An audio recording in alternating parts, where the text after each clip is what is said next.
Good evening, everyone. I would like to first apologize for any Zoom issues that any of our viewers have had. We had a couple technical difficulties, and obviously I'm still having one because my photo, I cannot get my camera working. But anyway, I apologize for that. And we're running a little bit behind, so we're just going to get started here. I'd like to start the East Whiteland Township Planning Commission meeting of September 29th, 2020. And our first item is to pledge the flag.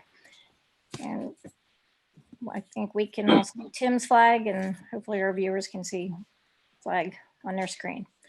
Okay, I pledge allegiance to the flag of the United States of America and to the republic for which it stands, one nation, under God, and indivisible, for liberty and justice for all. Thank you. All right. First order of business would be to approve the August 26, 2020 meeting minutes. Has everyone read them? Have any issues, changes? I read them and I thought that they were good. I'm sorry, say that again, Jeff. I thought that they were accurate and complete. Okay. All right. Would somebody like to make, pardon me? I'll second Jeff's motion. Good. Oh. They're accurate. Okay, Jeff, that was a motion then. All right. All right. Second by Tim. All those in favor? Aye. Opposed? Motion carries. Thank you. Okay, our first item up on the agenda is a conditional use application for 2 Frame Avenue. Sloan Homes LLC. It's a conditional use application to construct a driveway and underground stormwater management facilities within areas of steep slopes. So it is a R2 low density residential district at 2 Frame Avenue. Who do we have here? I'm going to go ahead and let the applicant in just one moment. So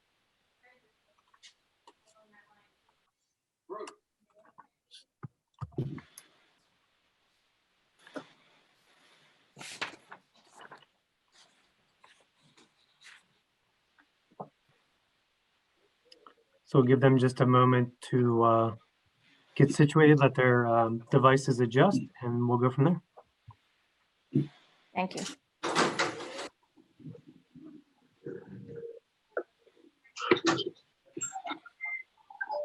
Hello?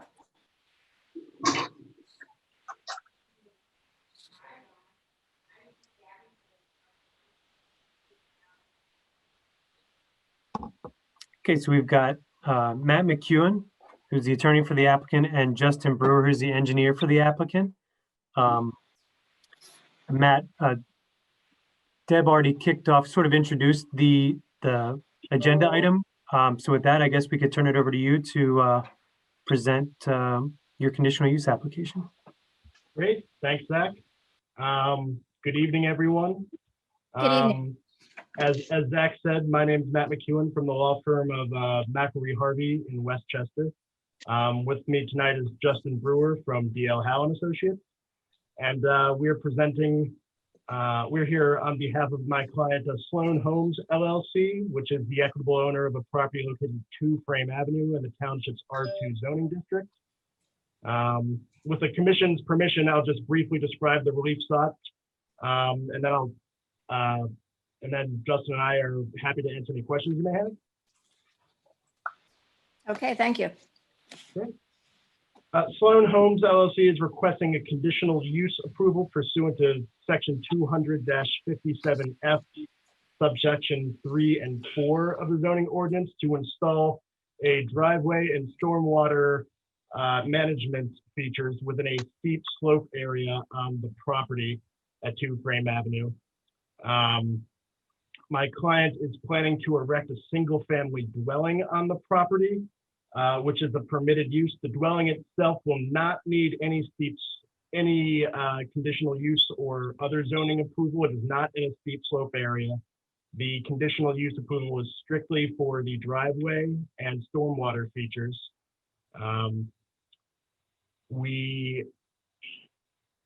The location of the driveway and stormwater features is necessary because any alternative locations is limited by the topography of the property.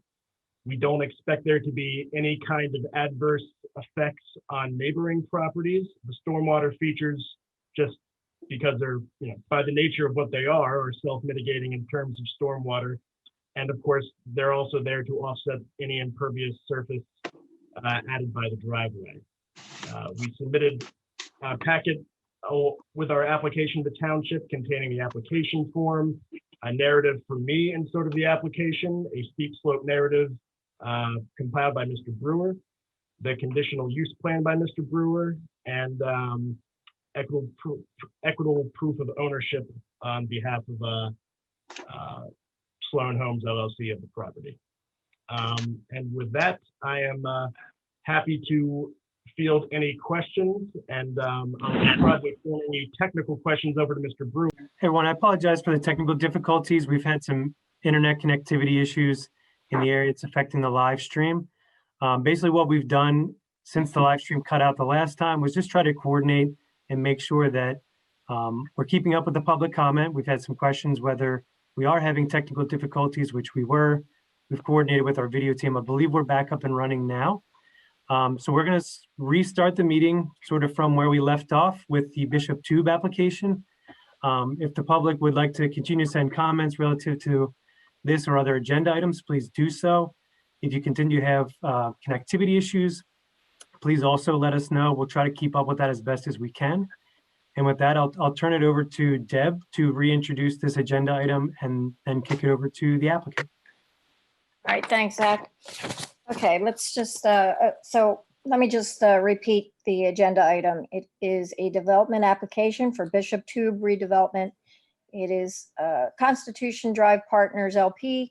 It's a preliminary land development application to construct 92 townhomes, internal roadways, stormwater management facilities, and associated improvements. The property is located at 1 South Malin Road and is within the RRD Residential Revitalization District. And with that, who is going to present? I can start off, Deb, just to give a background, and then we can get into substantive questions. I assume everybody can hear me? Yes. Okay, good. Lou Colagreco on behalf of the applicant. I don't know when the last time the Planning Commission saw this application, so I'm going to presume that the last time you probably saw it was back when we were proposing development of 228 units. And at that time, zoning relief was necessary in order to facilitate that development scheme. We went to the zoning board back in 2016. We got a decision in 2017 from the zoning board, which in effect, sliced the baby. We got some of what we asked for, and we didn't get some of what we asked for. I won't go into the whole decision, it's voluminous. But as a result of that zoning decision, 2 of the parcels that originally comprised the Bishop Tube assemblage were dropped from the project. You may recall that at one time, Constitution Drive and 10 Malin Road Associates were the co-applicants. 10 Malin Road was a John Benson company, and it comprised about 9.5 acres. That has been removed from the application by virtue of the zoning board decision. It was mostly the units on that property that were affected by the decision, so they were deleted. So following the decision of the zoning board, this preliminary plan was filed back in 2018, believe it or not, almost 2 years old. And the current preliminary plan shows a reduction from 228 units to 92 units. It shows development only on the parcel owned by Constitution Drive Partners. It follows the relief granted by the zoning board. In fact, it disturbs less slope area than what the zoning board said we were allowed to disturb. It has a couple of retaining walls. The zoning board did grant relief to have walls in excess of 4 feet. And at one time we were proposing 16 or 18-foot retaining walls. And I think we're down to about 7 or 8 foot retaining walls. So the site having gotten smaller was a little bit easier to manage and deal with. Since that time, we have submitted the original preliminary plan, and we've submitted amendments of that plan to comply with engineering review letters and various staff review letters that we received from East Whiteland over the time period. What you have in front of you tonight is a plan that was submitted, I guess, over the summer, and we got review letters, 4 of them, from the municipality, which we've gone through and we can speak to. We are not looking for any recommendation from the Planning Commission this evening because these review letters are going to cause us to have to make some revisions to the plan, and we can tell you what they're going to be. But by and large, these letters are fine with us. We can go through what changes were suggested and what changes we will be making and what changes we won't be making to the plan. So with that said, Zach, you have the plan I see up on the screen here, and we can go through these letters and deal with the comments that we feel bear the need for further discussion, and then react to whatever questions the Planning Commission might have. That might be the quickest way to do it, if that's okay with you. That's okay with me. That would be great. Okay, so what we're going to do here, I said 4 letters. One of the letters we can, I think, dismiss, and I don't say that in a bad way, but it's from the landscape architect, Land Concepts, dated August 17, 2020. And he says that we've addressed the comments that he raised previously. He's got a couple of comments about switching out some trees and planting them in different locations, which we will do when we resubmit this revised plan. So unless anybody has any questions on that Land Concepts letter, we didn't have any issues with that, and those suggested modifications will be made when the plan is resubmitted. If there's no questions, I'll move on. The second letter was the Mcmahon letter. I saw Chris's picture up here earlier. Chris Williams, I guess you're on the call? I am here. Okay, good. How you doing, Chris? I'm doing well now. Thank you. Frank Devani, our traffic consultant, is also on the call. Chris broke his letter down into really 2 categories. One was the traffic study, which was what Frank did, and we will be complying with both of those comments that Chris made regarding the traffic study. One deals with signal optimization, the adaptive traffic signal program that the township is implementing. And matter of fact, Frank has already responded to this review letter. I think he submitted something yesterday or the day before in response to Chris's review, which I'm sure Chris has not had a chance to take a look at yet, but we will obviously be prepared to discuss at a subsequent meeting. The other comments really were land development plan comments, more on the civil engineering side. And there are a couple of issues in here that we would like to talk about. And Mark Thompson, our civil engineer, will probably chime in on some of these comments because they're really not traffic related per se. And the first one is comment 5 on Chris's letter of September 14, where we are showing perpendicular parking along some of these roads. The ordinance does not prohibit it, but we have no problem removing it either. If the preference is not to have perpendicular parking, it will be taken off of the plans when they are resubmitted. The plan is still in excess of the ordinance required parking regulations. We provided it simply to add some additional overflow parking, but again, it's not integral to us. It's not integral to the ordinance. And I understand the comment. So the plan you see revised and coming back to you will eliminate those perpendicular parking spaces. Lou, I'm sorry, somebody jump in real quick. Yep. We are going to replace the perpendicular parking with parallel parking Okay. some of those I didn't- areas. yeah, So we will okay. have some off-street parking, just not the same amount. Okay, I didn't know that. So the If- perpendicular, obviously, there's more perpendicular than there will be parallel. So there'll be some parking in the same location is what you're saying, Mark? Yes. All right. And if I can jump in real quick, Lou. Yep.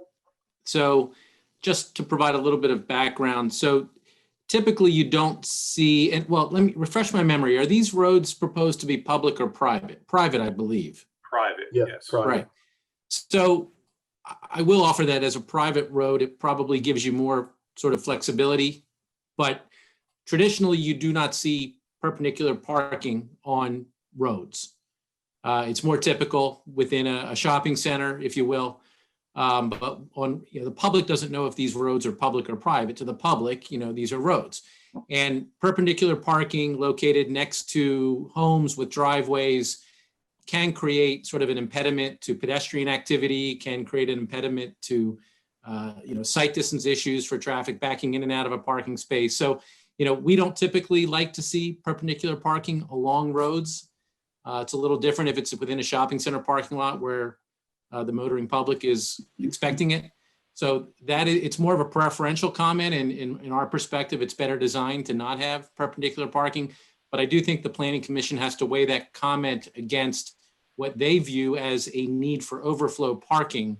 I like parallel parking because I do think that creates better sight lines, and it is more typical of a street system. But as has been said, with parallel parking, you'll end up with less overflow parking. So it's probably just a planning decision at this point. And it sounds like the applicant can go either way. That's correct. And we don't disagree with anything you just said, Chris. We know that, your comments are on point on that. Again, you nailed the issue. It's a question of whether, go for quantity over the desired layout. And we can, as I said, we can go either way on that at the direction of the Planning Commission or the board. Mark, Darrell Becker, do you know what the difference in the parking will be, perpendicular versus parallel? Yeah, right now we're showing about 33 perpendicular spaces. Some of them will have to get eliminated based on the site distances that were brought up. So we're going to be down to about 12 parallel spaces. Thank you. This is Peter Fixler. Could we address comment 15G in regards to the up under the bridge? Yeah, we're going to get to that, Peter. I was just going through these comments in Okay. order. Thank you. What are the, this is John Lawmer, what are the parking options a resident might have? Do they have a driveway? Do they have a garage? Do they have a stall or on the street? What are their choices? Well, that goes to the next comment, John. And you're pushing this forward, and that's good because it's if you look at comment 6 in the Mcmahon review letter, Chris noted that the plan now shows, I think, 18-foot driveways, and that was acceptable back when the preliminary plan was filed, and those are the ordinances that govern this application. Chris has brought to our attention the fact that since that time, recently, I guess last year, the township enacted an ordinance, I guess, according to Chris, you're requiring 20-foot driveways, which goes to the issue of how many parking spaces you're effectively going to have.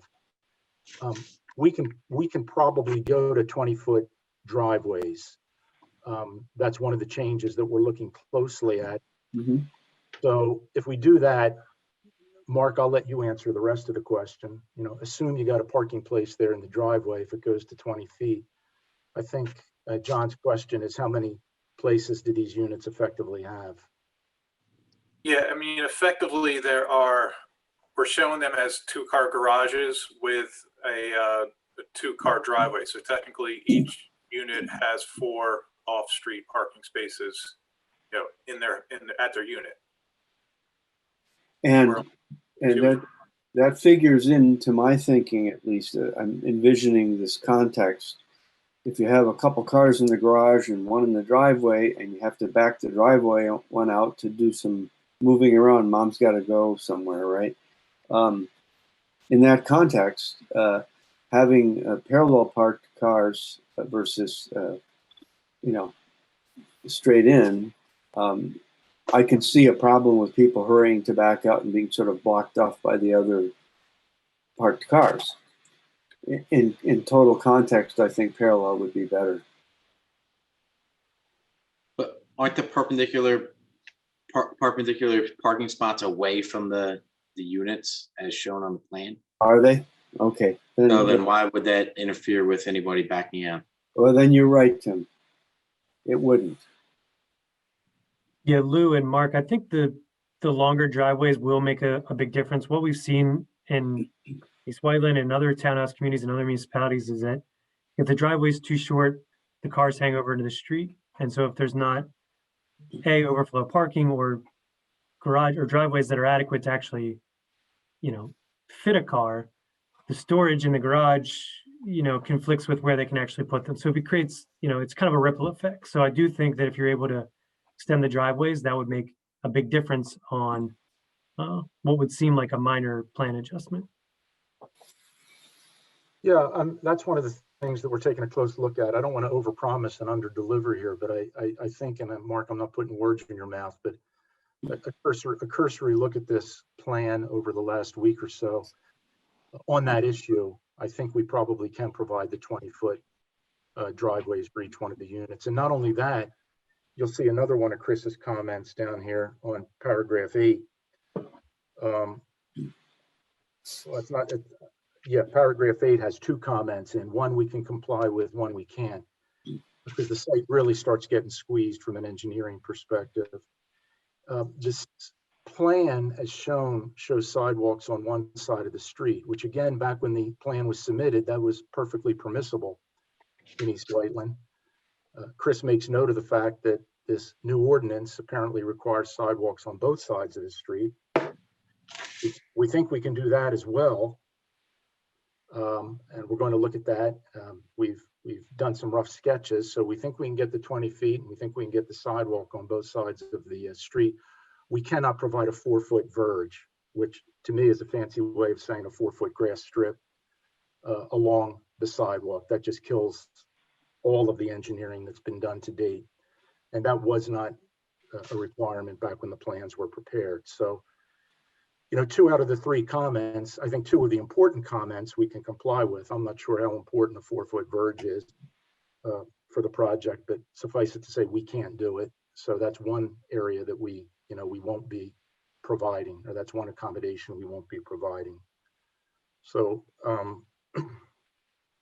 if there's any questions about that, I think that's where we are on those 3 issues. I have a comment, Lou, Mark, Daryl, whoever wants to answer this. I know personally, I would not like to see what we have at 352 and 30. When we review these plans and everything looks one way on a plan and it looks another way when it's actually built. Those driveways, I have no idea what the length is on them, but I need some reassurance that this is not the same design. Is that the Pulte? Was that the Pulte or the Benson job, Deb? Is that the one you're talking about? Yes. Yeah, I don't know. Linden Hall. I don't know what the length of those driveways was. Deb, this is Daryl. Yeah, these driveways, either at 18 or 20, will be longer than what you have at that development. And an actual car will fit in the driveway, you mean? Yes. Overhang on the sidewalk? Yes, at 18 feet or 20 feet, that's correct. Okay. We want to go 20 though, if at all possible. I think we can. I think we can, but you can see, I mean, look, it's no secret that it's taken 1.5 years to put this all together. This site is the engineering that's gone into this. When you talk about moving something even 2 feet, you're significantly affecting the base engineering of the project. So, like I said, I'm sharing with you the exact conversation we've had over the past week. We think we can do it, and the amended plans you see we'll likely show that. And if we can't do it, we'll let you know where we can. But we're pretty sure we can. Okay. The next comment, Chris, I think it's just an oversight on our part. Comment 9, we show a plan posting the speed limit at 20 miles an hour. We're not quite sure where that came from. You commented that it's typically 25, and that's fine. I mean, that's what it would be on this. I think that was just an inadvertence on our part, the posting of the speed limit. And then Lou, this is Tim Kelly. Can I interrupt? I'm sorry. Sure, I wanted to Tim. go parking 1 second. Yep. Just looking at the plan, there is parking for the northern and the middle sections, but on that southern block, for lack of a better term, like, is there any way to put parking on adjacent to Malin Road for additional? Like, it just looks like there's no parking. There's a significant amount of units in the southern part, and there's no like overflow parking in that southern portion of the plan. Mark? We could look at putting in parallel spaces along Malin Road, if that's what you wish. Malin Road is wider than the roads in the street also, or than the roads within the development also. So we could just stripe parallel parking spaces on Malin. Okay, yeah, I just think that there's, just based on the number, looking at the volume of the homes in the southern portion, it seems like there should be some overflow parking down there. And if it can work, that'd be great. Okay. We'll see what we can do. Same thing. I mean, basically I'm going to go back to Deb's comment with respect to the 352 subdivision down there. Like, driving through there, there's no space available. With regard to parking on Malin Road, just, with Malin Road being a public road, even more critical that I think those spaces be parallel spaces as opposed to perpendicular, which is probably what you were going to do. Just take a look at the location of those spaces to make sure we're not creating any kind of a site distance issue, exiting this development with creating an obstruction with those vehicles parked on street. Got it. Okay. The next group of comments, and we can skip down to 15 because some of these comments are picked up in other review letters. But 15 is the one I think that Peter wanted to get to, this whole underpass walkway under that, that railroad bridge. And Mark, before we get into these questions, why didn't you explain what is proposed? I don't know if we have a plan that shows it any better than this one, Zach, because I don't think this one shows it at all, or if I'm reading it properly. It's not important. That's okay. Yeah. It's not important. I mean, everybody knows what the bridge is. Everybody knows what the bridge looks like. And Mark, why don't you explain what's proposed vis-a-vis pedestrian access and what some of Chris's comments were, and why we may, there you go, and why we may or may not be able to accommodate some of those comments. Right. Yeah, so we are showing a sidewalk along Malin Road coming out of our development and then going north along Malin on the eastern side of the roadway. As we get to the underpass, we are providing a sidewalk under the underpass. We're actually going to shrink the width of the drive aisle under the underpass in order to put in an elevated walkway or sidewalk in that area. We still will comply with the requirements for the fire marshal as far as the road widths go under the crossing, and there will be like a Jersey barrier wall with the sidewalk behind that to keep the pedestrians safe. Once we get, I guess, through the underpass going north, we do show the walkway crossing over to the other side of Malin Road on the western side, and that's due to a lack of right-of-way or of space in order to install the sidewalk on the eastern side or continue on the eastern side. As you can see, there's a couple parking spaces there, and there's really not enough width in there to put in a sidewalk. So we shifted it. We added a crosswalk to the other side of the street. I know one of the comments talks about that as to why we couldn't, or why don't we try to keep it on the eastern side, and the reason is there's no space for the sidewalk on that side. So if I can jump in, just a little bit of background on our comment. So there was an earlier design for this sidewalk extension out to Lancaster Avenue that did show the sidewalk staying on the east side of the road. And I understand the point you're making. The reason it makes more, the reason, if it's feasible, it makes more sense staying on the east side of Mainland Road is once you get to Lancaster Avenue, that is where the crossing is. So, if you're going to cross Lancaster Avenue, you're crossing from the southeast corner of the intersection. So under this design, pedestrians are crossing, or they're walking under the overpass on the east side. Then they cross over to the west side of Mainland Road to get up to Lancaster Avenue, and then they have to cross back over to the east side in order to cross Route 30, which is just inconsistent. It's not convenient, and we know what people will do is if they don't want to make, they're going to seek the straight line, and they may not be inclined to use that sidewalk. So we don't want to put a sidewalk in that nobody uses. The other concern is I do have a little bit of concern about a crosswalk on the north side immediately, adjacent, up against the overpass. It can be, lighting conditions can be dark under the overpass. And when you have that change from light to dark, sometimes, your visibility can be hindered. And I want to make sure motorists have a clear view. And God forbid, if a motorist traveling under the overpass didn't have a clear view of a pedestrian crossing in that crosswalk, we just didn't see that as ideal. So, that was the background. I understand your comment, and I understand the feasibility issues. I guess I'll just ask the question. At one point, there was a design that kept the sidewalk entirely on the east side of Mainland Road. Not sure, what would have changed, why it might have been feasible at that time and why it's not feasible now. But if it could be determined to be feasible somehow, it would be more convenient and I believe a little safer to keep it entirely on the east side of Mainland Road. Chris, this is John Lummer has a tail-on question. Which direction, east or west, is the closest bus stop on the south side of Lancaster Avenue?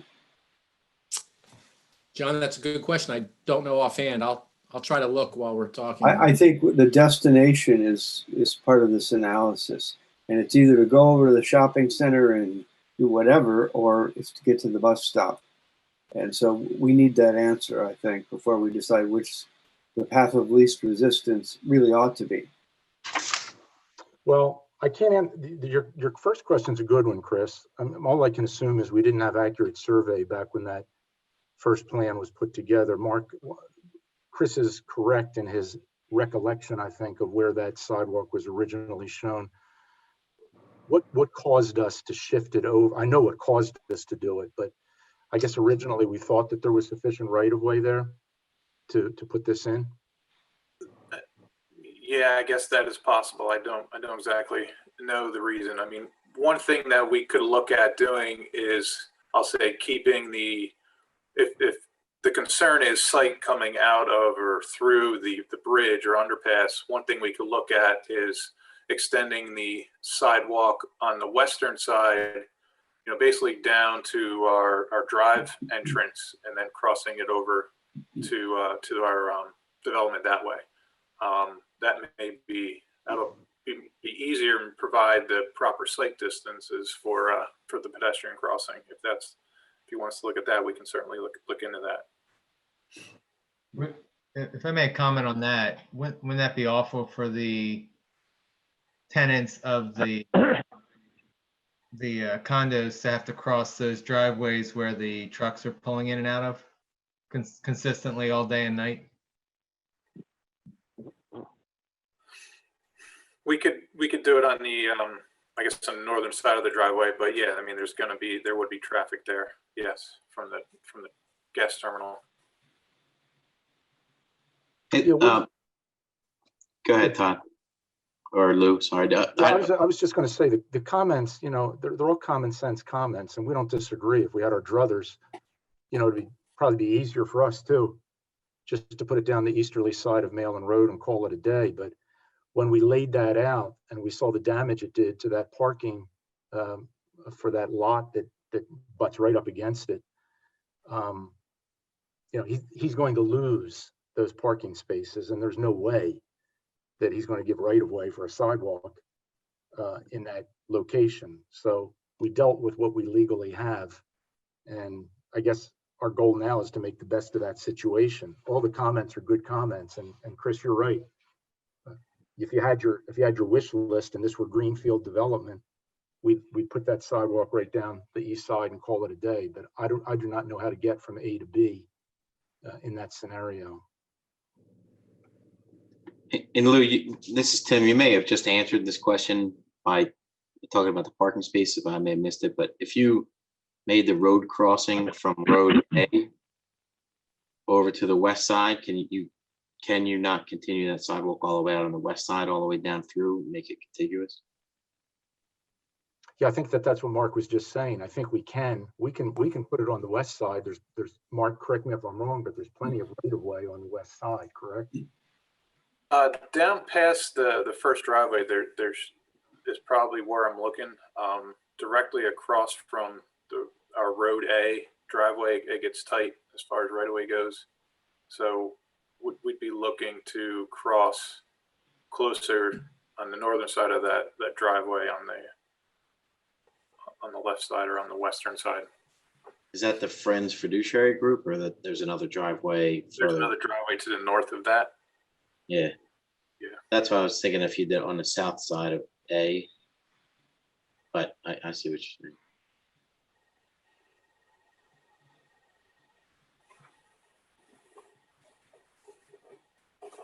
So that's where we are. I mean, we can explore the comments of utilizing the western side of the right of way more effectively, but Chris, I just don't know how we get down that eastern side without creating major havoc for that commercial user on the corner. Yeah, no, I understand. I just wanted some clarification as to why the change, and I understand the situation you're in. We're trying to, this is, you know, this is difficult engineering. I get it. Let me ask you a question. Would it, if we keep the sidewalk entirely on the west side of Malin Road, can we introduce, if it's feasible, a crossing across Lancaster Avenue also on the west side of the intersection? Because that would actually be very convenient for pedestrians to get right to the shopping center, rather than having to make 3 other crossing maneuvers. They could do it in one maneuver, staying on the west side of the Malin 30 intersection. Maybe something to look into. Yeah, I'll say if there's sufficient right of way, I don't think we'd object to it. It would certainly support the idea of keeping the sidewalk entirely on the west side of Malin Road. And now we've made it more convenient. I imagine that large shopping center is probably the primary destination for most folks that are walking. And then John, to answer your question from earlier, just taking a quick look at Google Street View, the nearest bus stops are to the west in front of the Lincoln Court Shopping Center. So, you know, there could be some merit in keeping the sidewalk on the west side of Malin Road, and then with a new crossing on the west side of the intersection across 30, and then getting folks over to the shopping center, which would put them closer to the bus stops. I think you're right, Chris.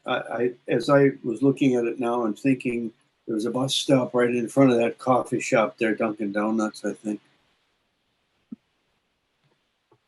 which is just west of the intersection of Lancaster and Malin. Chris, All right, we'll take a look at that. I mean, a good comment on crossing 30 there, Chris. We'll take a look and see if we can, you know, accommodate that in the design. And also, I'd add, piggybacking onto that, Lou, this pretty important topic really is, I think that there is no sidewalk on Malin as it continues north.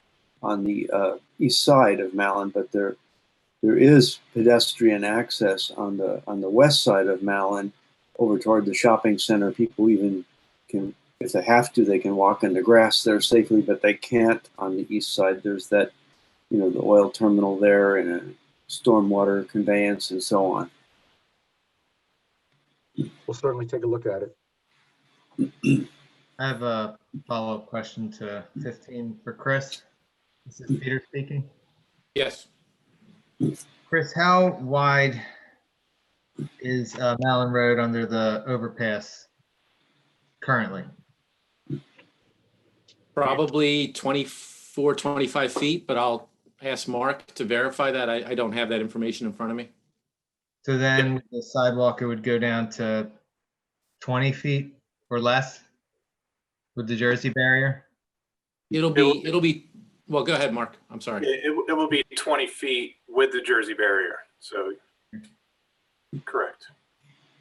How narrow is, this is a little unrelated, but somewhat, the width of the road at 352 on the, under the overpass? Chris, do you know? I don't know offhand. It certainly feels narrow. It's probably similar to 20 feet if I were to guess. Gotcha. Yeah, Peter, that's a tricky one when you're facing somebody with maybe a big tow truck or a trash truck or something.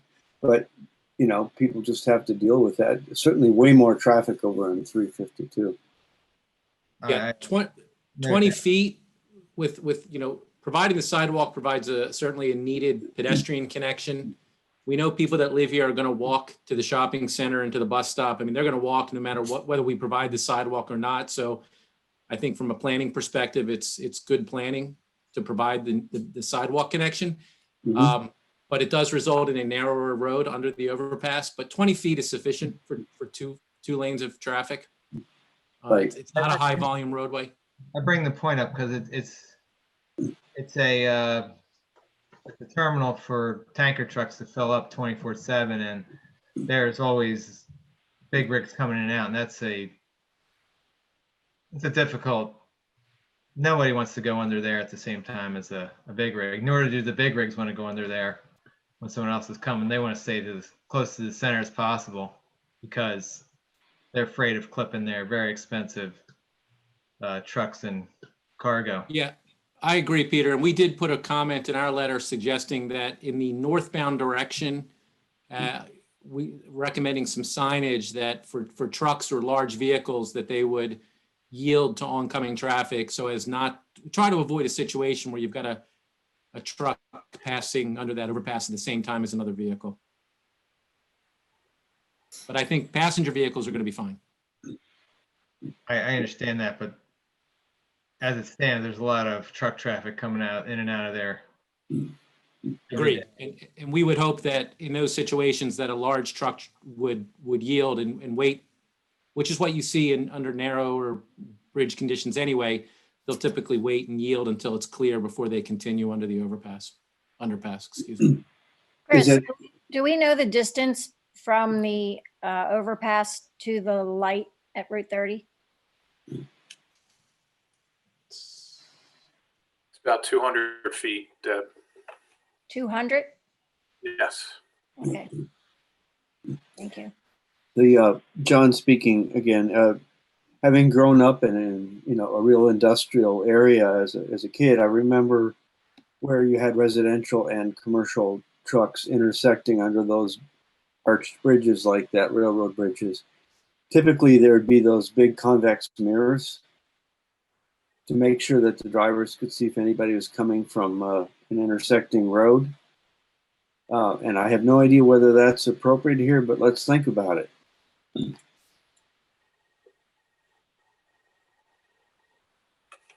As someone who's lived in the township on the south end for 31 years, having to go through the 352 tunnel and the Ravine Road tunnel, people wait. Sometimes you get somebody that's acting like an idiot, but people wait their turn and go through, and it's not an issue. Mm-hmm. I'll buy that. Okay, so these are all good comments, and that is, we're gonna probably, Chris, have an offline conversation with you when Mark lays out this sidewalk on the west side and takes a look at those crossings at Lancaster Avenue before we, formally resubmit. So we'll be in touch to show you Sounds what. good. Yeah, we'll be in touch to show you what it would look like. And if you have any further suggestions, we're all ears once you see what we come up with. The only other comment on the underpass that I had was, this comment 15G, which, obviously is going to require coordination with Conrail. The last sentence of 15G, and Mark, I don't know whether we have this or not, or whether we're even going to be able to get it. It says the applicant should obtain the most recent bridge inspection report from Conrail for the existing bridge. Maybe we have it, maybe we don't. But No, I've reached out to them a couple times and haven't heard anything. We're going to continue to reach out. That request may be better coming from East Whiteland Township. I mean, Conrail does not have to respond to us, as evidenced by the fact that we haven't gotten it. I'm hoping they have to respond to East Whiteland in some way, shape, or form. Yeah, But- I mean, Lou, I mean, we have some experience of having asked for an inspection report on another railroad bridge in the township and had similar difficulties. We can certainly make the request. There's no guarantee that we'll get it either. We just thought it would be helpful information to have if we're making modifications to that structure. It'd be helpful to understand what the latest inspection report shows. But if we're not able to get it, so be it. I think at the very least, knowing that Conrail is aware of these changes and that they're in the loop on reviewing the proposed design, I think, and that they've signed off on it, I think we would all feel better knowing that at least they've signed off on the changes. Yeah, I think it's probably going to be, a moot point, frankly, because once, they take a look at these plans, I mean, they're going to do their own analysis and they're going to tell us about everything we want to know about that bridge and putting a sidewalk next to it. So I just wanted to not leave anybody with the impression that we've got some way of getting information out of Conrail, because we do not. But Okay. we will do the best we can, obviously, to coordinate the construction. And obviously, Chris will keep you posted on all that various dialogue. I didn't have any other comments on Chris's letter, though all the other comments will be addressed on the plan resubmission. The one point that did come up, and it's sort of in Chris's letter, and it's sort of in it's all over Steve Miller's letter, the former building inspector, code inspector, was this whole idea about the current height of the underpass and the ability of emergency vehicles to access the property. The ordinance requires a height of, I guess, 13.6 or 13 feet 6 inches. And Mark, you can correct me if I'm wrong. So this presently is a non-conforming situation. It's not 13.6. Mark, I don't know what it is. What is the current height? Yeah, it's about 13. It's 13.6 on the one end, on the northern end, and it's about 13.2 on the southern end as Malin Road, goes uphill. So it's 13.2 or so on the short end. And when we Posted at 12:10. 12:10. That's what it's posted at on the sign on the overpass. Okay. When we undertook the development, we met way back when. I don't even know who it was with, but with representatives of the fire company, and they said that the apparatus they have does fit underneath the current bridge, and thankfully it does, because you have a tank farm back there, so it'd be a real problem if it didn't. But in speaking with Zach today, I think that the import of that message is, don't make it worse when you mill and overlay Malin Road, which we won't, and see if you can make it better, which we think we can. We might be able to pick up a couple of inches when we actually get into doing that. But that overpass, as you might imagine, has abutment issues under Malin Road. There's only so much you can do, and to lower it to provide a 13.6 clearance is something that we can't even begin to accommodate. We can make it a little better, probably. We certainly can't make it worse, but that's where we are. We're dealt. That's the hand we're dealt, and that's the hand that we'll try and make better. but it's not going to, we're not going to get it to 13 feet, 6 inches. So I just wanted to put that on the table. And it's not as though the site can't be serviced with emergency vehicles. It can. It's just not going to be optimal. As it is now, it's not optimal. It's a Conrail bridge and it's a township road, and we take it as we find it. So we'll do the best we can, and we think we can pick up a couple more inches on that. But we'll have more detail on that when we submit the revised plan. Other than that, I don't have any other comments on Chris's letter. I really don't have any comments on the fire letter other than the one I just gave. All of the other comments about fire hydrant locations and this, that, and the other will be picked up on the plan resubmission. So Deb, that's it for me. I think we covered the review letters that we received. If there's questions that, as I said, this is an informational meeting tonight. It's to let you know where we've been, what we've done. Lou, sorry to interrupt, but just to be clear, we didn't go through the arrow letter. I thought we just did. Everything in there is will comply. Oh, okay. I apologize, Daryl. I didn't mean to give you short rift here. That's all right, Lou. So, Lou, your timing was actually perfect, because I was just going to say to you, it seems like you have a lot of engineering issues to work out, and also Daryl's review letter. Yeah, Daryl's review letter is fine. We'll comply with that. There's a comment in there about altering an historic resource, and Daryl is just parroting your ordinance. The way it reads, we're not altering an historic resource. There's a cemetery back there, which I understand is the historic resource. And the ordinance says that if you're doing anything within 200 feet of an historic resource, you have to go to, I guess, the Historic Commission, which we'll do. But, I just didn't want to leave anybody with the impression that we're doing something to the historic cemetery by virtue of this plan. We are not. We just happen to be within that 200-foot radius. Not to That's keep it. going, but where is the cemetery exactly in this plan? Can you show me, Zach? Okay. Pretty much across from the Road A. It's on the western side of Mellon Road. That rectangle is the Friends fiduciary property right there on the plan. Yeah, right there. Yes. Okay, thanks. All right, well, Lou, this is Joe McRory. Could you give me a brief summary of where the site is on the environmental approvals? Joe, I wish I could. I'll do the best I can. I'd asked John Spergel, our environmental attorney, if he could be on the call tonight, because I anticipated that question and he could not. But he will be available for the October meeting, and I can provide a narrative in more detail. As I understand it, DEP is still reviewing the proposed site remediation plan. I think much to the consternation of everybody. It's a long review, and it's been under review for months and months and months and months. But we were told that they would have a decision or a direction by the end of the year, but we were told that last year. So again, I'm just parroting to you what we were told.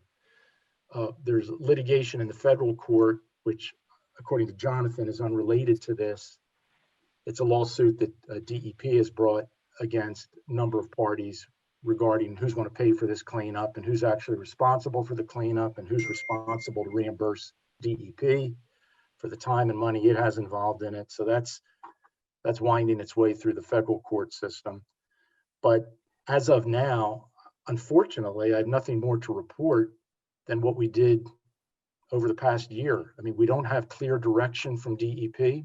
We have a proposal that we've put in front of DEP. I understand they have hired a consultant. I believe that's correct. And Mark, you can correct me if I'm wrong. They're reviewing our proposal and have not, made a definitive response to it one way or the other. And it mostly has to do with how the soils get cleaned up. We know the soils have to be cleaned up. We proposed a methodology for doing that. We'll have to see if DEP agrees with that. We've proposed a method of containing groundwater. The interesting thing about this proposal is that there will be less impervious cover on the site when we're finished. than there is today. So that helps us, with stormwater management control. But Joe, that's where we are. If you want a more legal response, maybe me, you, and Jonathan can get on the phone someday, next week, and we can go through it. But as far as the planners are concerned, we have received no further direction from the department on the proposed remediation of the site. Well, do you expect approval before DEP weighs in on what needs to be done? I do, because all of the approvals, including the zoning approval, are contingent upon, this is an at-risk plan by the applicant. We don't think that even if DEP approves a different remediation plan, that it will impact what we've done here. Now, we may change our minds once we see what they approve, and we may decide that we can't abide by that direction. But for now, we satisfy municipal ordinances, and since it is a preliminary plan, I would anticipate the same condition that the zoning board placed on their decision, that it's subject to DEP's whatever remediation plan they come up with. So, are you still going for the Act 2 standards that's required in the zoning decision? I think, yeah. It's frustrating. I'm sure it's frustrating for people who are listening on the project. It's very frustrating to us. But we got to move forward. We've got to get at least this much done, clear up all these other issues. And if they come back and they find out that, guess what, you got to move this over here and you got to move this over here, or you can't do this, well, then we'll have to make a judgment call at that time whether we can proceed with the plan. Are you still eligible for the grant that you were getting from the county to help clean up the site? I can't speak to that. I was not involved in that. I do not know, but I can find out.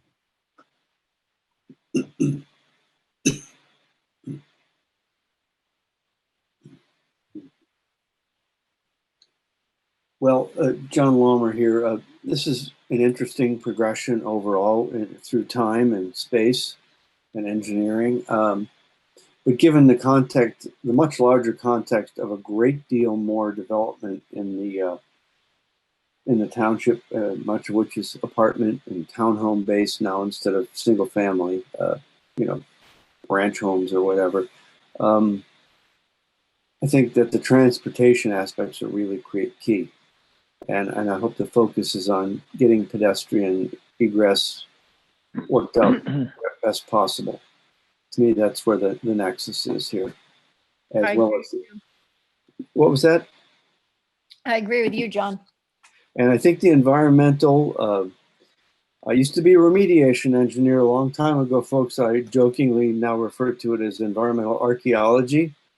I hope the humor is well taken.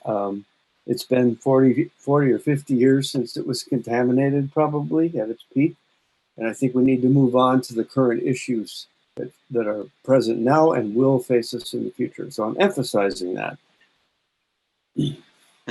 Tetrachloroethylene does not disperse, John. That's a pretty nasty thing. What is? Tetrachloroethylene, TCE. Yeah, I'm a chemist. I understand. It does move with the water. It does petition to the air. And I used to work with the Army Corps a lot, by the way. So, but it's there, and somebody's going to have to pay for what has to be done, including taxpayers. And it's now a question aside from this. I'm looking forward. What is the total lot size here? 92. There's 92 units. No. It's 92 units, but how big is the parcel? 13 acres, is it? 13.7 acres, yes. Okay. Seems awfully dense. How are we calculating that meets our zoning requirements? We're allowed to have 12 units per acre. So we're allowed to have 13.7 times 12 is 150 units, and we're showing 92.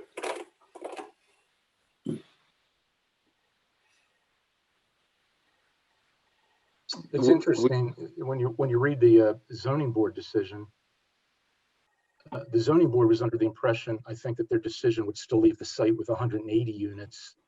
Of course, that was back when the Malin Road parcel was part of the project. But as you can see with that zoning decision, I mean, it cut both ways. The site got smaller, the density got thrashed, and this is what we're left with. But from a mathematical perspective, Mark is correct. This isn't approaching the ordinance limitation on mathematical density. I'm not sure we could have gotten any more units on it anyway, you know, regardless of the math. Hey, Louis, quick question. So I was going through your environmental impact study of 2015. So will you submit an amendment to that? Also, it looks like your new plan stays away from the steep slopes that were proposed in your previous plan when that was maximizing the density. Yeah, that probably should be updated. If you're saying that. We did an updated environmental impact statement earlier this year with this submission and over the summer. I didn't see that in the files. I was looking on the website. Okay, well, if we submitted it, we can resubmit it and Zach can download it on the website. Mark, are you saying that we updated it and we did resubmit it? Yes, correct. All right. So Zach, if you can't find it, let us know and we'll send you another copy. Yeah, maybe that we got a digital and not a paper copy. I apologize if it wasn't provided to the planning commission, but if you could resend it out, I'll also put it on the website. Okay, we will do that. Just two questions for clarity based on your current plan. So it looks like you're staying out of the waters of the US and it looks like you're staying out of the wetlands with the exception of the emergency access. Is that correct? That is correct, yes. We're also showing the 100-foot riparian buffer that is going to be required by DEP. Currently, the existing driveway around the building is much further into the buffer. It's probably closer to 20 feet from the top of bank, and now we're going to be, over 100 feet with the improvements. So that's on the south side. I'm sorry. that's on the east side of the property, along the creek. Oh, yes, yeah, I see. I follow you. Yep. Mhm.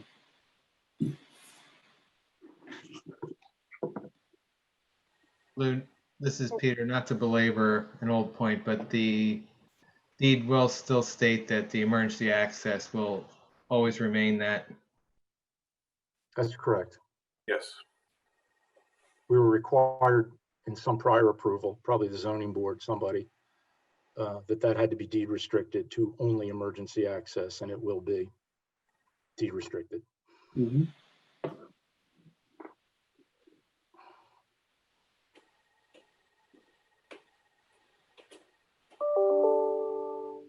Does anybody else have any other questions?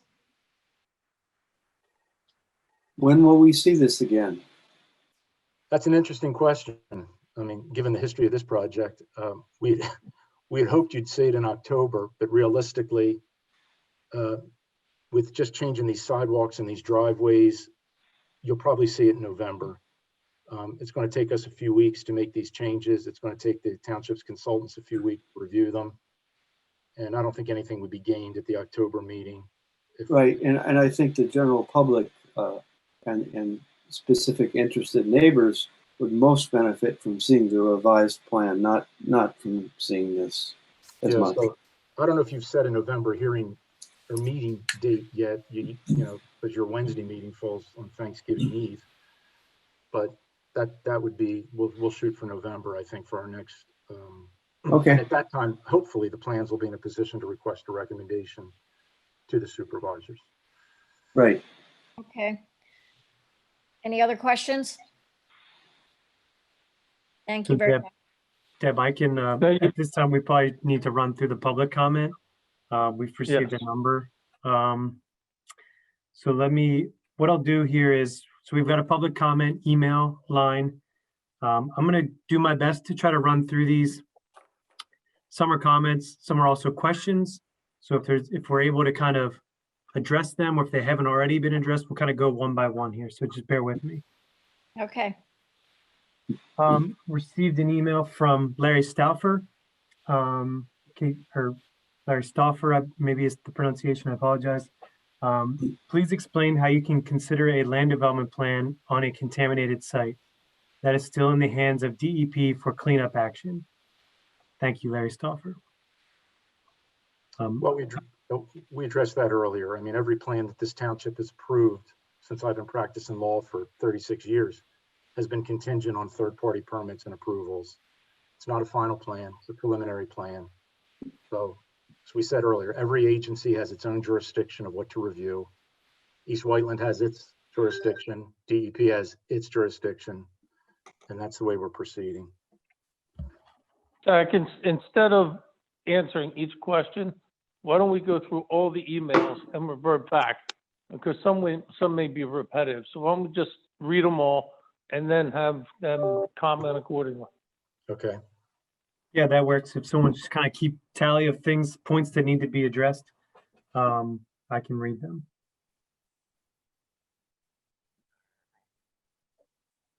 Okay. This one's rather long. This is from Deb Mobile. And again, I apologize if I get people's names wrong. I've heard most of these many times and I will still butcher them. Concerning the Planning Commission meeting on September 29th, for the preliminary land development application to construct 92 homes, internal roadways, stormwater management, et cetera, as outlined on the agenda. The comment is, upon reading the agenda for this meeting, I noticed that you plan to discuss the application to build 92 townhomes and associated improvements for the property located 1 South Malin Road. I would like to address some of the issues which I find flawed or lacking. I'm not an engineer, nor do I have a background in science. These were a very few overt concerns, and I am wondering how many more are hidden within the structure of the plan. I hope that the township will scrutinize the plans much more thoroughly and with expert eyes before making any plans to support. Sorry, they're coming in a little faster than I can keep up. This comment continues, 1 second. One concern involves the tunnel/railroad overpass, which is located on Malin Road. This tunnel provides the only access for several industrial businesses, a fuel storage facility, emergency vehicles, and potential residents. This bridge is over 100 years old. There are no assurances that it will be maintained at the 13.5, which is needed for fire apparatus access. These include assurances that the space will not be limited by activities such as snow removal or repaving. Furthermore, the size of the tunnel and its use by industrial vehicles will certainly hamper any throughway for pedestrians. The driveways proposed are only 18 feet. The current recommendation in the township is 20. Okay. She's saying inches on both of these, but I think what she's referring to is the length of the driveway is 18 versus 20 feet. At the shorter amount, cars will most certainly be hanging over into sidewalks and streets. This could cause traffic hazards between neighbors and problems with trash removal, mail delivery, snow removal, and emergency vehicle access. It will also make sidewalks unsafe for pedestrians. The sidewalks are only 3 feet wide. A 4 to 5 foot width is recommended for handicap per ADA. Not only are the plans asking for another exception, they're neglecting to include access for already stigmatized people who wish to live as independently as possible. As for emergency access through Village Way, there does not seem to be much in the way of information on the plan. This may be contained in other documents. This access will be crossing the Little Valley Creek, and the proposed construction should include environmental impact studies. Assurances also need to be made that this access will not be permanently opened at a later date. Village Way is a residential street which allows on-street parking and is not wide enough to accommodate additional commuters. Furthermore, General Warren Village has no sidewalks, so the street is already used as a major path for walkers. And by the way, the plans call for planting of barberry. Barberry is considered an invasive species by the Pennsylvania Department of Conservation and Natural Resources. Something so easily corrected indicates the sloppiness of the plan, which has been put before this committee. And finally, the PADEP has yet to finalize any real plans to clean up the toxic levels of contamination which remain on the Bishop 2 property. It is questionable that the land will ever be clean enough to support a residential use. It is time to say no to the proposed redevelopment of Bishop 2 property. This plan has been flawed from the beginning. The idea that an industrial property with this level of contamination be changed to our residential revitalization district is obscene, and yet the developer has made numerous revisions with missing or unacceptable work. The developer continues to ask that exceptions and waivers be made for this project, including everything from cutting into steep slopes to the size of driveways. The developer continues to wage war against DEP and the residents of East Whiteland Township, costing us all a great deal of money and tax dollars. The developer continues to show little regard for health and safety of our citizenry. According to the state of PA, planning commissions are charged to make recommendations which promote the public interest. Therefore, it is critical that your recommendation to the Board of Supervisors concerning Bishop 2 must be no. Deborah Mobile. So I do think some of those comments were addressed, but we'll proceed here. Hey, Zach, Yes. before you go to the next comment, can you stop screen sharing so that way the viewers can see who's answering the questions? Sure, good idea. Thank you. All right, next question. This is from Representative Christine Howard. She says that she would just like to say that she's been following the issue closely and that she is hoping we can find a solution that works well for the East Whiteland community at large and addresses the environmental concerns of the site as fully as possible. Thank you all for having this hearing, and I look forward to helping in any way I can. Christine Howard of the 167th Legislative District.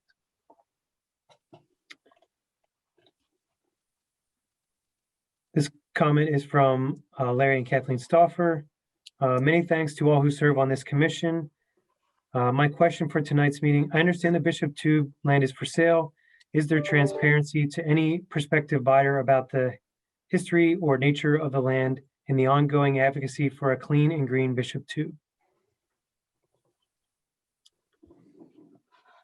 There were a number of comments forwarded by the Delaware Riverkeeper Network addressed specifically to the board and the Planning Commission, which we'll send directly. They're more in the form of comment letters and supporting documentation. So we will compile those and send. We did forward them before the meeting, but I'm not sure that we got them all. Some of them were sent sort of piecemeal due to size. So we'll send those along after the meeting. Zach, why don't you at least read their cover letter, and then everyone's got a copy of all the attachments. Sure.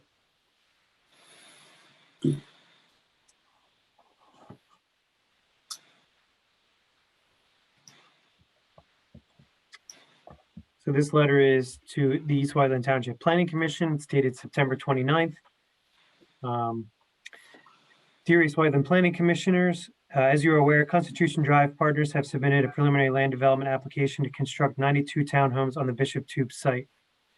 Delaware Riverkeeper Network, or DRN, has already submitted a number of comments and expert reports regarding serious concerns given the contaminated environmental conditions at the site and the prematurity of planning for a development, bringing new residents to the site in advance of full remediation.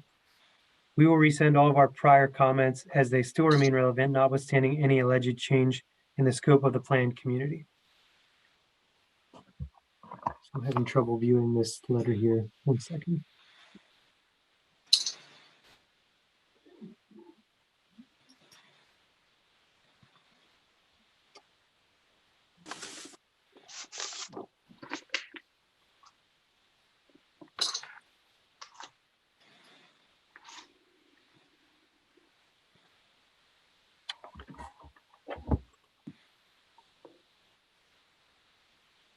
Let me try to pull this up on my computer rather than tablet. 1 second.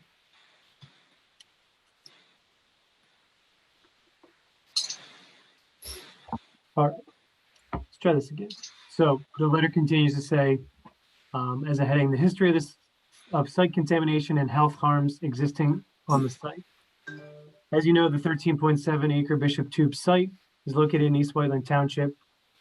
The site is bordered to the east by a residential neighborhood the general Warren Village. Little Valley Creek, a designated exceptional value creek, runs through the property and off-site. From 1951 to 1999, the site was used to manufacture alloy tubes and released hazardous chemicals, including trichloroethylene, chloroethylene, TCE, tetrachloroethylene, and a variety of heavy metals. The main contaminant of concern is TCE. The Federal Agency for Toxic Substance and Disease Registry, ATSDR, has explained the adverse effects of TCE as follows. TCE was once used as an anesthetic for surgery. People who are overexposed to moderate amounts of TCE may experience headaches, dizziness, and sleepiness. Large amounts of TCE may cause coma and even death. Some people who breathe high levels of TCE may develop damage to some of the nerves in the face. Other effects seen in people exposed to high levels of TCE include evidence of nervous system effects related to hearing, seeing, and balance, changes in the rhythm of the heartbeat, liver damage, and evidence of kidney damage. Some people who get concentrated solutions of TCE on their skin develop rashes. Relatively short-term exposure of animals to TCE resulted in harmful effects on the nervous system, liver, respiratory system, kidneys, blood, immune system, heart, and body weight. There is a strong evidence that TCE can cause kidney cancer in people. Excuse me, we can all read material safety data sheets. Why do we have to hear this? Because they have the right to, because they have the right to public comment. As if they're standing in a room with you. They have All the right. right to say these. No, this is not informing our decision making, in my opinion. Well, you can put whatever weight you want on their comments, but they still have a right to comment. All right. Well, we could read the dictionary too, and we'd learn about as much. All right, I'm going to continue reading, and then I'll forward these along for you guys to review I would in more rather detail see on your that. own. Yes, that would be excellent. Levels of TCE as high as 10.7 million.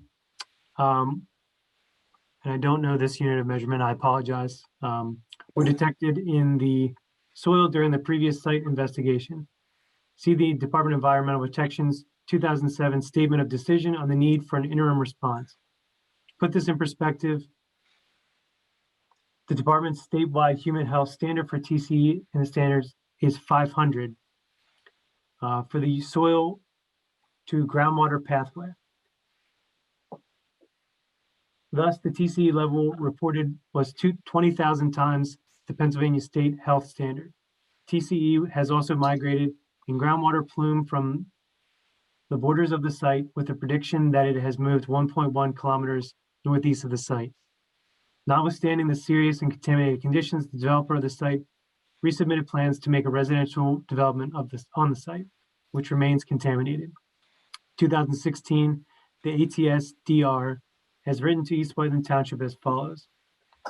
Given the presence of significant contamination at the site, other uses for the property besides residential should be considered.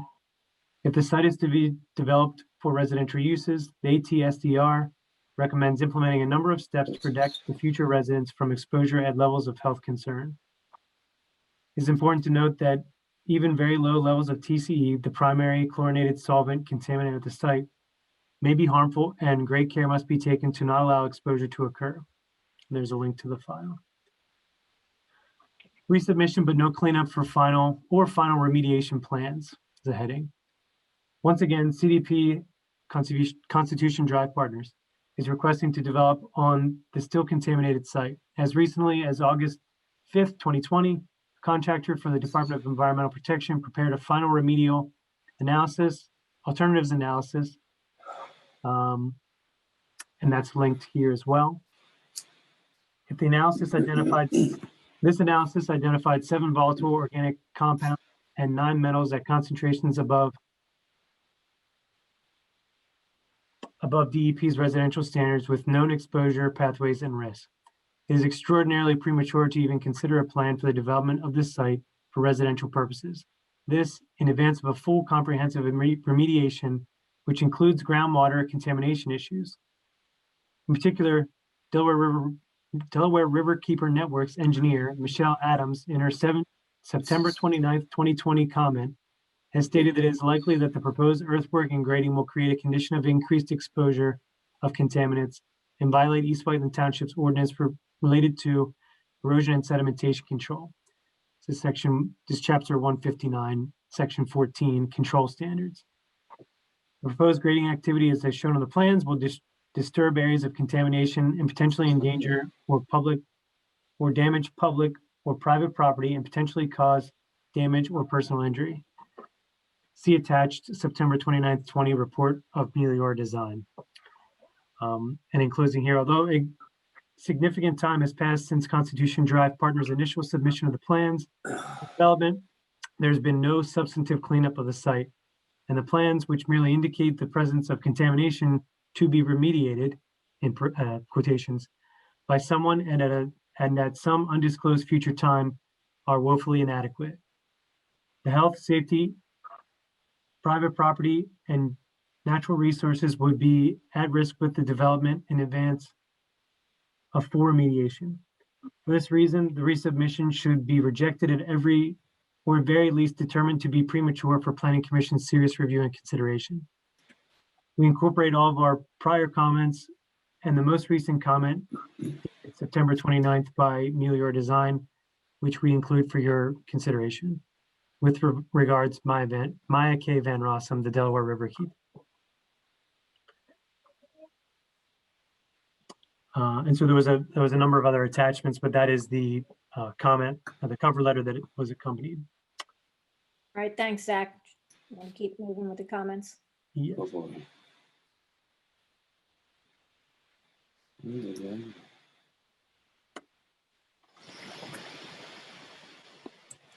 We have some comments here that we're just trying to clarify whether there was technical difficulties, which there were.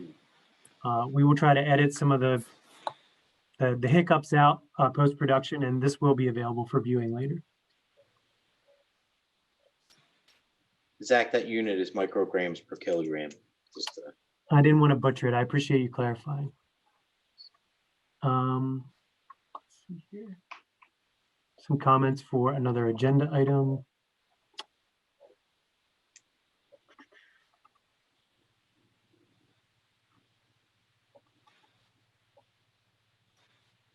We have a comment from Nancy Dunbar. She says, please review the driveways and overflow parking. Looks inadequate, and I sure hope you have learned from the terrible issues at Linden Hall, which were discussed earlier. Larry and Kate Stauffer say, how many cars can you put in an 18 or 20-foot driveway? The answer would be one at that length. Depending on the width, you may be able to put one next to it. From Brian and Kristen Thomas, is opening Malin Road to connect up near Summit being considered in partnership with the borough? I believe this was studied several years ago. If not, does this plan allow for future consideration of such a thoroughfare for traffic relief from one side of Route 30 to Malvern? One side of Route 30 / Malvern to the other. I believe this was also discussed. The emergency access would be deed restricted and a thoroughfare would not be permitted through that drive. Zach, I think what they're referring to is a bypass for trucks into the borough. It's not into General Warren Village, but it would go beyond or around General Warren Village to Broad Street or the Pennsylvania Avenue, I believe. The industrial complex. So yeah, that was proposed at one point in time to get a grant, and it never went anywhere. That's correct. I've seen the feasibility study. I believe you're right. I believe it was to connect Malin to Pennsylvania Avenue, and no, that is not being considered as part of this development. But Zach, it would not be precluded if it were ever determined feasible in the future. This plan would allow for it if it were determined a viable solution by others in the future. Yes, it would not preclude. It would mostly take place on other properties that aren't part of this development. But yes, correct. That's a good point. It's a good point. Thank you both for clarifying. Zach, doesn't that comment reference Summit Road where there's that paper street that's underneath the Amtrak tracks? Is that what they're talking about? It would have nothing to do with Summit Road. It would connect to three The times. comment says Summit Road. Yeah, it wouldn't Comment say connect to Summit Road for correction? It would not correct, it wouldn't go under the railroad tracks. It would connect to Pennsylvania Avenue, which goes into Warren. So I mean, question, does the comment reference Summit Road? It does. Okay. Thank you. So we can look into that. We can maybe touch on that at the next meeting, because I think it's a fair question, and we'll maybe kind of connect the dots a little bit better on that. Public comment from Nancy Dunbar. 1, do not approve these plans unless all driveways are a minimum of 20 feet, please. We've talked about that. And 2, where are the sidewalks? All streets are loaded with driveways. So there are some driveways shown, and it sounds like they're going to try to accommodate additional sidewalk connections as part of the resubmission. Marshall Hoffritz of 9 Oakland Drive says, I and several of my neighbors of Oakland neighborhood did not receive notice of this meeting or the change of time and date from the standard 7 p.m. I'm sure residents would like to have the opportunity to comment on the plan. Are there decisions being made on this plan, and will there be opportunities for people directly impacted to discuss the plan? I believe that was actually for the next agenda item for the Knickerbocker tract. The meeting did have to be rescheduled for some scheduling conflicts, partially with our video team, and then sort of the scheduling fund that happens after that. It was advertised. It was posted on our website. We've done every attempt, done everything we could to try to get the word out. We did not send letters to neighbors. The neighbors did receive letters regarding an upcoming hearing with the Board of Supervisors, but that is, essentially a separate meeting and a separate issue. But I do apologize for any confusion on that, Marshall, and anybody else. Another comment from Nancy Dunbar. The only reason they can't make all driveways 20 feet would be if they're trying to jam more units on the plot than should be built there.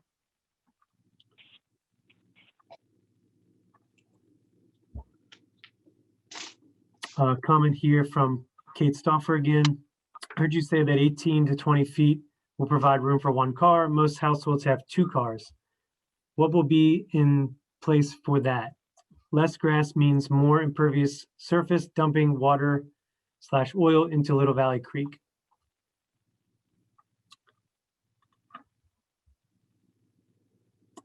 We have a comment here from Robert Reinhardt. Have the developers made any comment concerning the number of new students that may be expected to attend East Whiteland schools from these condos? So that should be one that we come back to if someone can make a note of that. Public comment questions from Steve Schmid. Number 1, since it's a contaminated site, in addition to the notice provided to consumers that may purchase the townhouse, will there be any additional disclosure to prospective residents cautioning them about the condition of the soil if they contemplate planting a vegetable or flower garden? According to the adjacent property owner, Buckeye Terminals, an annual average of 50 fuel tanker trucks per day, with as many as 100 trucks per day in the winter, pass under the railroad bridge when they enter and exit the site, which is the sole ingress-egress point to the proposed residential development. Will there be any cautionary notices posted on Malin Road within the community alerting people to fuel truck traffic? Additionally, if parking is proposed on Malin Road, will that provide enough space for the fuel oil trucks, including 18-wheelers, to pass? Assuming there will be a minimum of 138 vehicles, that's the 92 units times 1.5. I guess is a trip generation within the proposed community. What assurances can the developer provide that the adjacent road, Village Way, will remain an emergency-only access point? That provide enough space for the fuel oil trucks, including 18-wheelers. Someone may have the live stream on in the background. If they could just turn that off, please. We'll get an echo if that's on. Can this assurance be included in the homeowners association document that will be drafted, thereby serving as notice to the prospective homeowners that Village Way will not be open permanently?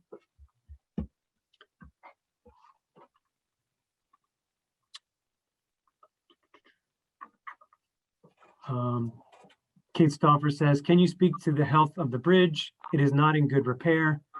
Who will pay for the bridge repair?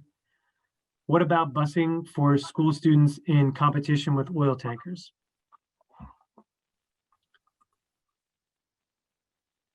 And another comment similar from Kate Stauffer again, is anyone looking into the health of Malin Road overpass? Another comment from Kate, would Village Way become an emergency access? I believe we discussed that. A comment here from Barbara Arnold, who lives at 31 Fonstock Road, just down the block from the Bishop Tube site. She's a member of the Bishop Tube Community Opposition Group that is opposed to developing this site due to its toxicity. I have a couple of questions after listening to the presentation. Can you please discuss the particulars of how the emergency entrance to the development from Village Way will work? Will residents have an opportunity to comment on that? Will the Planning Commission hold off on making any recommendations or decisions until DEP environmental studies are completed and available to the public? Our community group prefer this land preserved as open space. Developing on this property would be dangerous to residents both in the development and the neighborhood next door.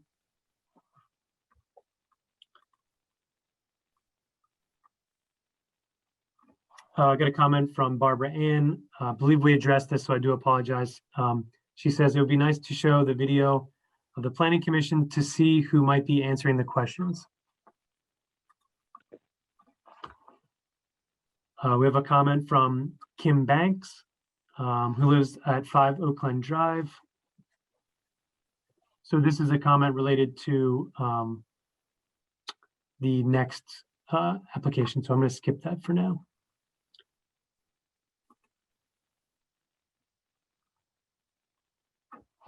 This comment is from John Preston at 29 Woodview. He says, to the commission and the gentleman on the commission who said we need to move forward with the future. Public health is at stake based on these remediation plans. It can't simply be waived off in order to proceed with the township development and elevating tax revenue. This is a serious issue that needs to be respected and managed diligently in order to protect the lives and health of nearby residents. TCE is a known carcinogen and data suggests it causes cancer. A full remediation of the site is what is required. You can't ignore that factor in any development. Zach, I have a question. Sure. I mean, I know everybody needs to be heard, but if we were in a meeting, a live meeting, at some point we would take a last comment. And there's a lot of redundant comments I see. So is there any way we can? Yeah, How many more comments do you have left, Zach? There appears to be 6 or 8. Let me scan them briefly just to see if they're related to this project. That's fine. It says only 6 or 8. Go ahead.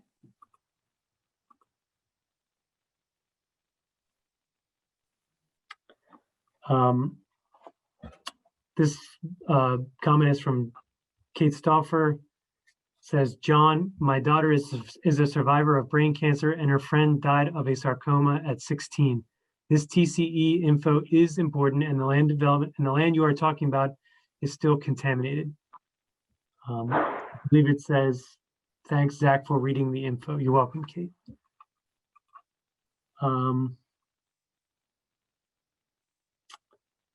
Another comment from John Preston at 29 Woodview. I would appreciate a more serious response and respect for the community from Mr. Lammer. You represent the community, sir, and I find the attitude you're showing to be lacking in concern for the community, its opinion, and our interest in public safety. Please show us some respect and concern for our well-being. I appreciate the service of everyone on this committee to the community and for listening to our concerns.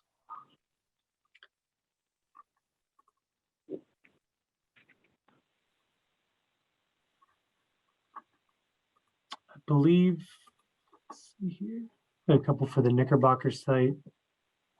There's a comment relative to Bishop 2 from Barbara Ann Thav. As a resident that is up the hill on the south side of this Bishop Tube development, there is much concern about the disturbance of contaminated soil that could result in airborne transmission in the airflow that comes up this hill and into our neighborhood. Also, as a resident off of Summit Road, there is no desire to have Malin Road connect to Summit Road. There is much more need to have safe sidewalks / trail along King Road from the area of East Whiteland Township by Immaculata University to Malvern Borough, so that our residents can walk or bike safely to the train station.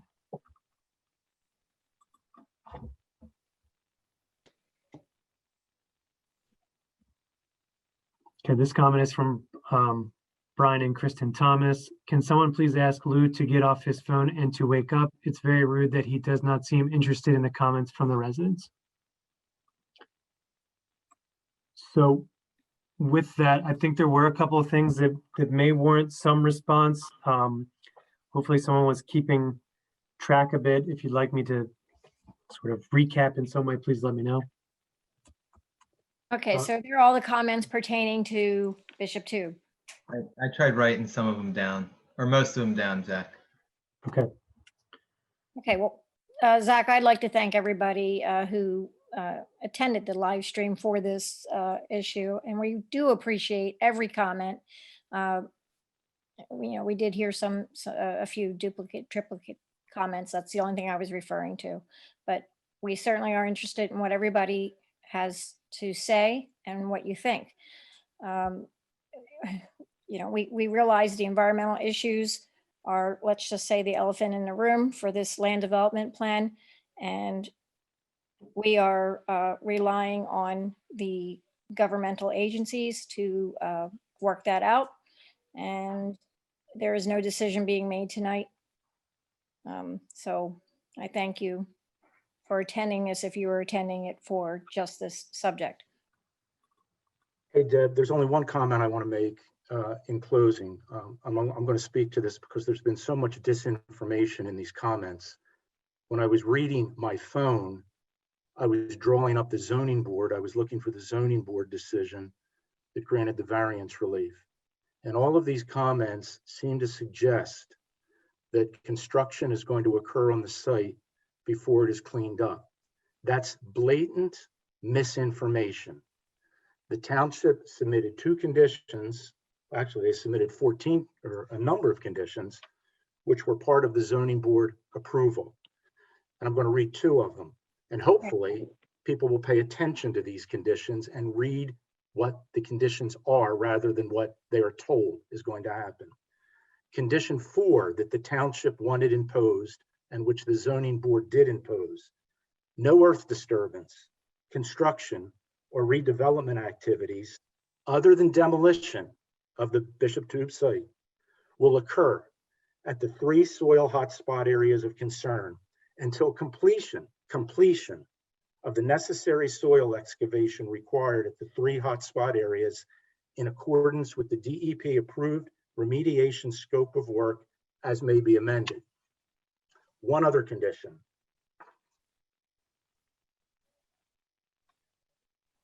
Until the remediation of the 3 soil hotspot areas is fully completed, which shall include post-excavation samples and approval of the remediation by DEP, developer shall not start the construction of any residential units or appurtenances thereon on the Bishop Tube property.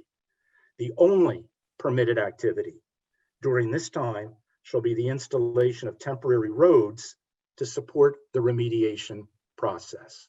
So whoever's putting this nonsense out there that people are going to live on a contaminated site or the township's going to allow development on a contaminated site, read the conditions that the township wanted imposed by the zoning board and which the zoning board imposed. So that's what I was doing when I was reading my phone. I was doing my job. Thank you. Thank you for clarifying that, Lou. Appreciate it. Deb, I apologize. I do have one other comment here that actually came in. Let's see, not specifically to the public comment email, but I want to make sure it gets read. It's a little longer, so I apologize. I think some of which was just addressed in previous comments. This is from Carol Armstrong. The disinterest and lack of concern made visible at the PC meeting on September 29th, 20 by Mr. Colagreco and Mr. Lawmer, and any others who might not have revealed their disinterest in their expressions, is an unfortunate feature of commercial development. There is only a realization that they are compelled to obey the letter of the law with all other exceptions that they, the developers, choose to make. Inappropriate use of the land that is a severe PA hazardous waste site that is likely to have impacts on the long-term health of residents in the future when developers' interest in the people who live there is nil, should be a concern for a responsible planned use of land. There are other proposed variances in the township ordinances by requiring people to walk on industrial roads without sidewalk, lack of ADA compliance on sidewalks, higher level of traffic into a neighborhood that has no sidewalk and has narrow roads, and other emergency concerns. A more balanced development would use pervious pavement, density reduced from 92 to accommodate other ordinance features of housing that is safe for residents. We rely on the DEP to protect the environment of PA and ask that developers and their representatives give more concern and credence to the environmental and health concerns of this development, which is taking place in the wrong place. Thank you, Carol Armstrong. That was sent not to the public comment, so I assume that it wanted to be read. I apologize if it was not. Thank you, Zach. Right, I think we can move on to Knickerbocker at some Agreed. point.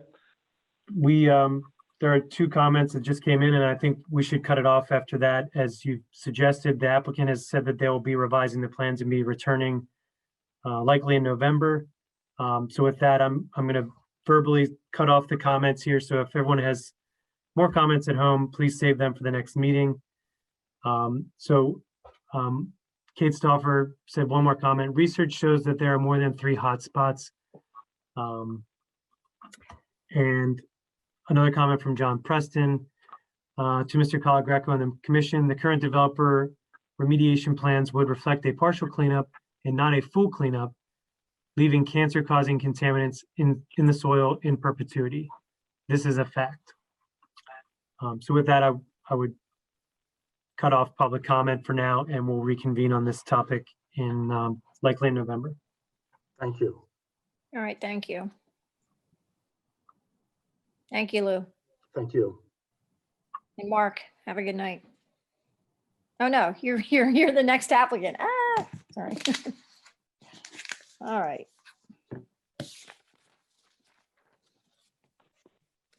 Are you ready to move on to Knickerbocker?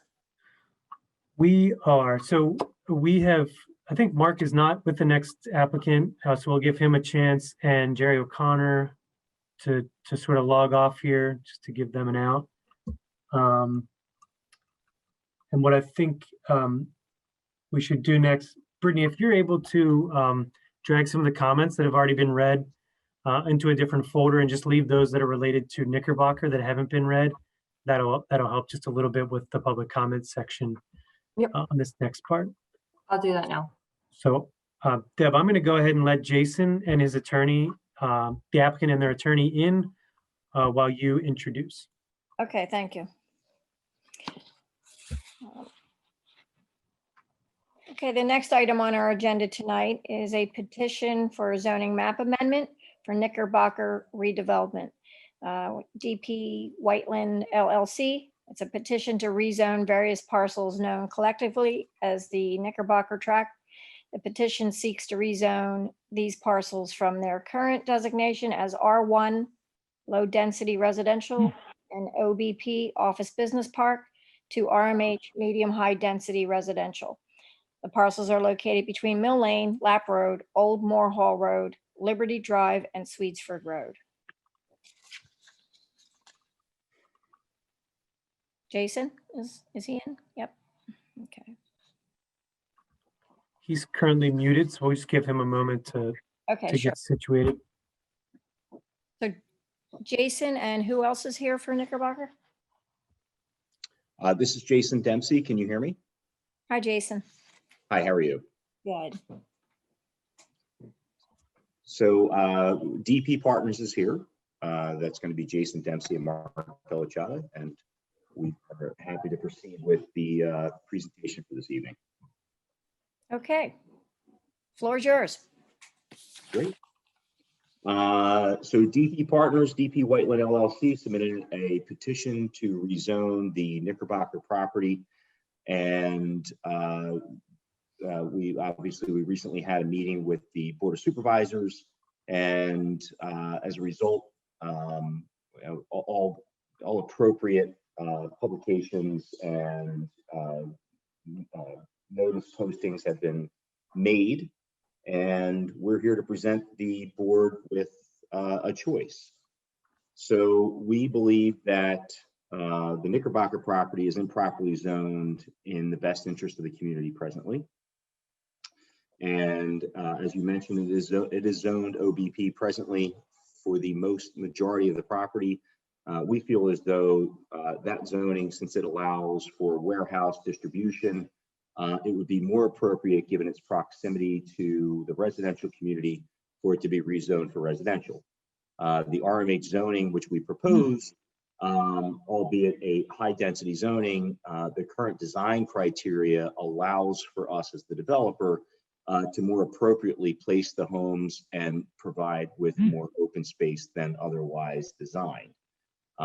So we are asking the board to unanimously approve the concept of rezoning the property for the RMH zoning. And in order to entice the township to do that, we are actually voluntarily willing to restrict the number of units that can be put on the property.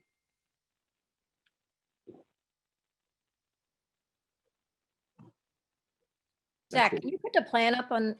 Yeah, I'm sorry. I was just thinking that. Apologies for that.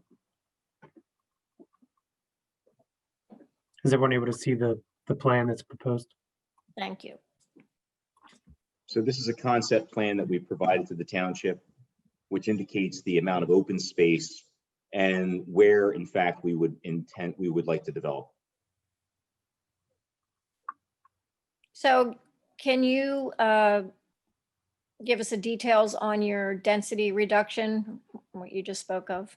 Well, we've been in front of the township previously, and without having control of the cursor to show where we've made some changes, our original plan for the residential community was at 330 units. After conversations and productive conversations publicly, we listened to what the community had to say, and there were a number of things that we thought we could address. And again, keeping in mind, the point of this meeting, the point of this conversation is the decision between what type of use the township wants.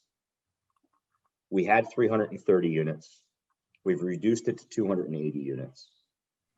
And I do feel that it's necessary as a part of our presentation to talk about myself and my partner and what DP Partners is to East Whiteland.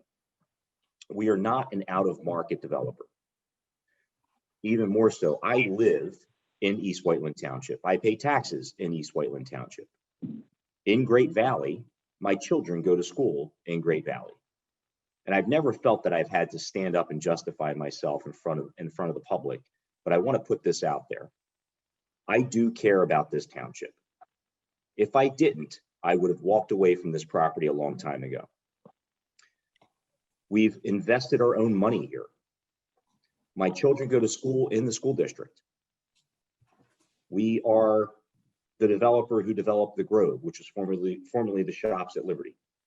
We're the developers who developed the Starbucks and Chick-fil-A. And the way we see ourselves, and I do think this is an important statement, is we are good stewards of this particular piece of land.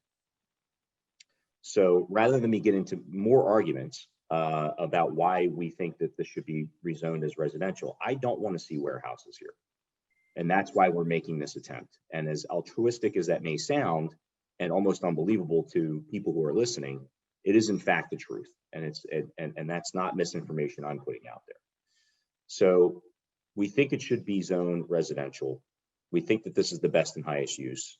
And now we're asking the township if they feel the same way, because this will mitigate any concerns that people in this township may have as to what really can happen at this property. So we went from 330 units to 280 units. So to go back to answer your question. Okay, do you want to go into details about your plan so people can understand it better and maybe, help decide what they think? Sure, I think that's fair. Thanks for asking that question. Mhm. So in our previous plans, we showed houses going up against the back of Oak Glen, which can presently happen whether the zoning changes or not. And after presenting the plans and listening to the residents, there was a lot of unhappy people with that.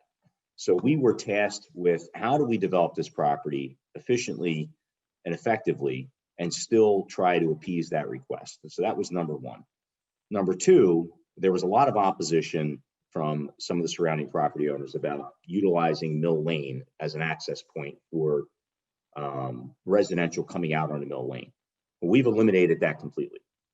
So Mill Lane, the only access that's permitted will be, and again, subject to an actual land development process and whether or not that's actually needed. But if there were any access, it would be for emergency vehicle access only, which means that only emergency personnel have a key to a gate that are able to access that location, unless otherwise dictated by the township to determine who should have a key to that gate.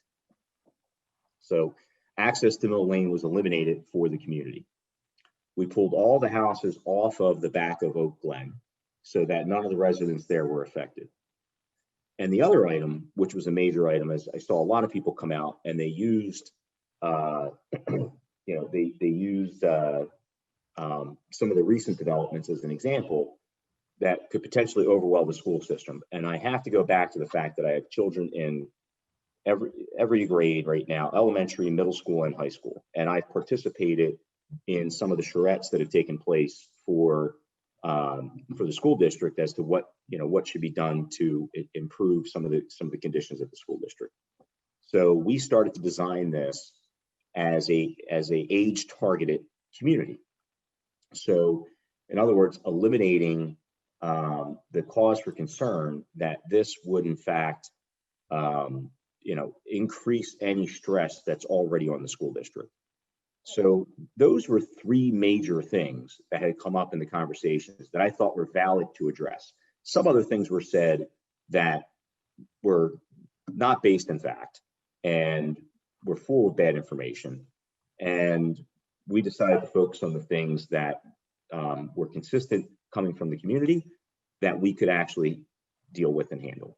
So I think those were three major things that I think we were able to address with this plan, in addition to reducing the density, because I heard a lot of it from the planning commission and other members and people at the board, supervisors, that they weren't happy with the number of units, and we respected those requests. So that's why we came back with a plan from 330 down to 280 and using an age targeted product in order to mitigate any concerns about stress on the school district and also eliminate the access going out onto Mill Lane to be only emergency vehicle access. And again, if needed, if required by the authorities having jurisdiction. Okay, are you doing area A and B as age targeted? So both are an age targeted product. And if you're able to look at some of the details that we were able to provide on the unit mixes, you're able to see what the width and depth are to some of these units. And they're very, very generous in terms of floor plan, very, very generous in terms of parking. Overall, our whole site, and again, subject to final land development, you're looking at over a 4.5 per 1,000 parking overall, for this product type. So these are generously sized homes. They're not narrow, tiny, homes that you may see in other developments. And I think we believe that this product type is much, much more appealing you know, to people who are looking to do somewhat of a downsize. If they're moving from a 4 and 5 bedroom home and they're looking to reduce the amount of, you know, liability and operational liability that they have with the current home, you know, this product type is what's more appealing, and they get to stay within their community. So, so I think that's a big, you know, that's a very big benefit.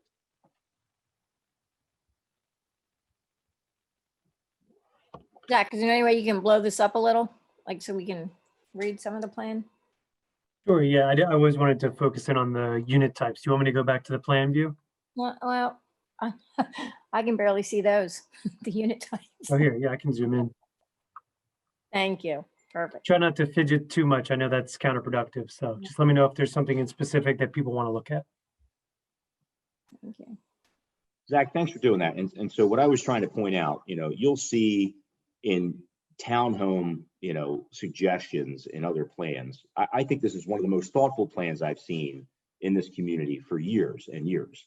And again, it depends on the developer, but you have 30-foot wide, 32-foot wide units.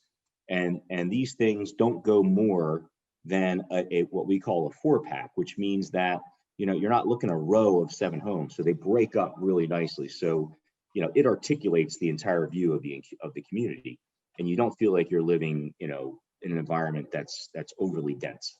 So I think that's a very different look than what you're seeing. And some of these units are as deep as 72 foot deep.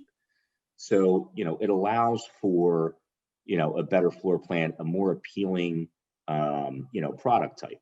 And I don't know that people think about that stuff, but I think that's a very important feature. So I appreciate you asking that, but that's, you know, this is how we've laid out the site. So you don't have these overly densified packs of townhomes that look like just, you know, rows of lines. Jason, what are the square footages? Well, it's kind of simple math. So you're 30, you know, 30 by 60. So, and I got a maybe a C+ in math growing up, so I have to use a calculator. Yeah, about 20. I'm asking you. Between 24 to 2,800 square feet on average. Okay. I got a comment. This is Jeff Broadbell. Hi, Jeff. You know, since we're talking about a zoning change, I think, you know, getting into the details of the design of the buildings and everything is too far. Overall, I like the plan. I support the use of the residential more so than having warehouses and office parks and potentially big tractor trailers coming in and out of a very bad, you know, or not so good. It's the best that could be done, I guess, at that intersection. So the size of the vehicles on the other office business park as a by right would not be desirable. I don't know about trip count, get into all that stuff, but here's my macro question here. Again, looking at it, we're only really supposed to be focusing on whether we would support a zoning change. We have a plan in front of us that makes me feel favorable to a zoning change because it's not aggressive whatsoever. The Vulcan area is way under limits. What's to assure us after the zoning change is made that you as an applicant or another applicant comes back with something that has twice as many units on it? You understand what I'm saying? What? Yes, I do. I think I follow you. Let me attempt to answer that because I think I collected the point that you were trying to make. We are going to voluntarily suggest that we place what's called a restrictive covenant on the property, which means that we would only look to develop 280 units total on this particular property. And that restrictive covenant is what we call in the business, it runs with the land. Yep, so in other words, right? So in other words, whether it's me or anyone else, the only people that can make that go away would be the township. So I'm sure your solicitor will advise you on the legalities of that, but it's our suggestion that we mitigate any risk for the township by putting a restrictive covenant in place that limits the number of units that can be placed there. Whereas we will continue to go through the land development process after the zoning's in place and following the law of the RMH, following the law, the design criteria law of the RMH to design the site with that particular limitation in place. And whether it's Jason Dempsey and Mark Pellicciata, or it's someone else, God forbid something happens to both of us at the same time. If someone else steps in our shoes, that limitation's in place and you know how many units you're getting. So it completely takes all the risk off the table of the township from the rezoning process. And I think, yeah, I think that's a creative way to go about it, to mitigate, density risk. Well, it makes sense to me, and our council can weigh in on, the legality of it, which it sounds like it probably is. I think that it wouldn't just be the number of units. I mean, if we're looking at this as a representative plan, it might also be floor space or impervious surfaces as some cap to it. I understand that you'd have to have a little bit of leeway as you actually get into final planning, but something close makes sense. The covenant that I've already drafted not only limits density, it also designates where there'll be open space. It designates the general layout of the development, and there's a requirement that it be built substantially similar to what's in the attached plan, which would be attached to the covenant. Makes sense. Okay, good. That's good. Yeah, Jeff, and the idea here is, we for better or worse, we see ourselves as the kind of the protectors of this site, because if we don't go about it in this way, it becomes, it's going to be like Happy Days Farm. Up there, we're one exit away from 1.2 million square feet, and they're not done developing. And I know the people involved. I know what's going on up there. They're going to be leased before they stick a shovel in the ground, to be honest. And that's 1.2 million square feet of warehouse distribution. My fear is, and there are many articles and people can fact check me on it, but Amazon came out and said they're opening 1,500 new facilities in the suburbs. There's an adaptation that's occurring under our feet, and the big movers and shakers are making those moves. And this is a primetime site for exactly what's happening at Happy Day Farms. Vanguard bought it, they sold it. These are the things that concern me because I live here. So, but we would stick substantially to, what we have here on the plan in the areas we're looking to develop in. And we did this plan in order to provide some kind of an exhibit so you can look at it and say, okay, this is where they're going to stick to. I do not want to go behind Oak Glen. The moment I go behind Oak Glen, I'm going to make a lot of people unhappy. And I don't want to make people unhappy. The moment I try and go out our Mill Lane, I'm going to make somebody very unhappy, and they're just going to do nothing but cause problems for us. We're not looking for problems. We're looking for solutions. So I think this plan, as a concept, will be presented within the land development process. But I think as we talked about, the big decision to be made today is, do we want warehouse or do we want residential? And for those people who are out there that know that, we have to go through a very strenuous land development process, and we will be designing this to the law. We just need to know what law we're designing it to. Okay, thanks. I'd like to comment. This is Peter speaking. Just to respectfully disagree with Jeff in that I don't favor residential, and I believe that it should stay zoned OBP because for the longest time, and if you look at the original maps, that corridor or spine of East Whiteland has always been OBP, and it's been the lifeblood of the township. And fortunately, in these times, that lifeblood's running out.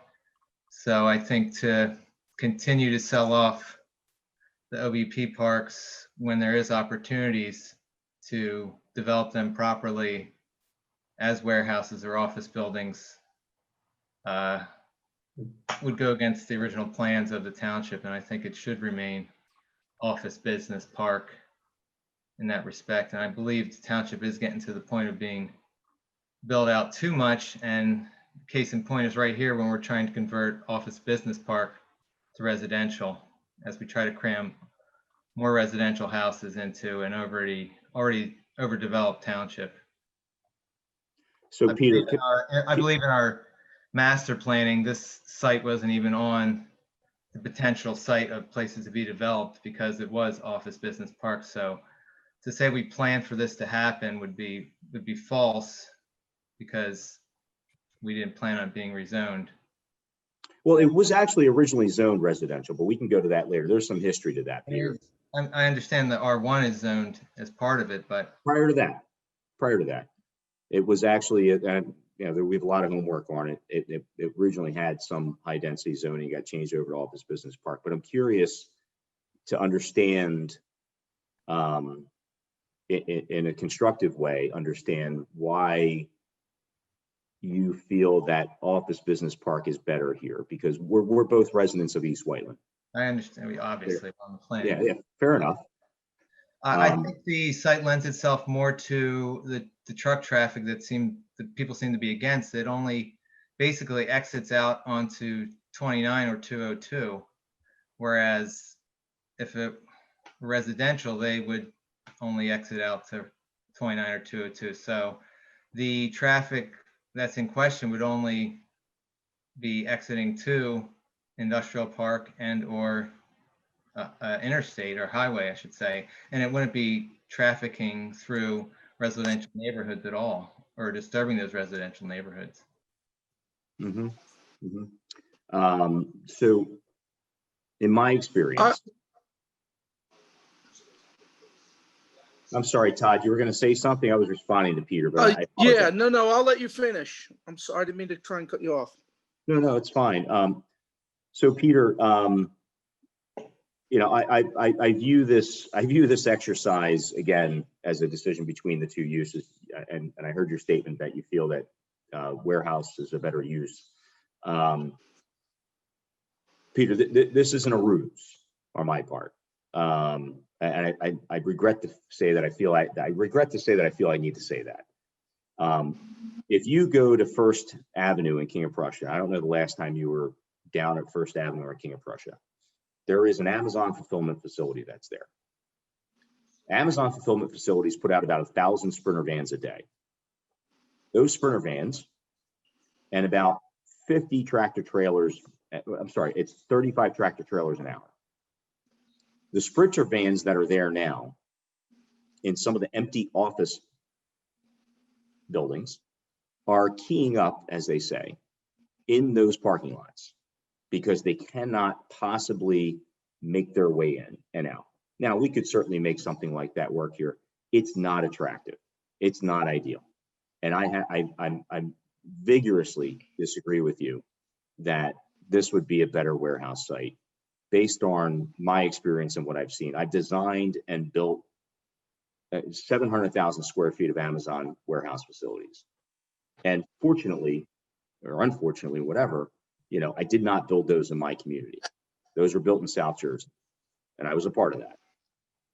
And I drive my children to Great Valley School District when they're open, and fingers crossed they will be soon. When they were open, I would drive my children to school. They rarely took the bus. It was a moment for us to spend time together in the car. And with adding the amount of traffic that type of use brings to this community is a travesty. It's an absolute dereliction of duty. If I do an age-targeted residential community in this site, and we can have it at the point of land development, we can have our traffic engineer from traffic planning and design come and testify about the amount of traffic.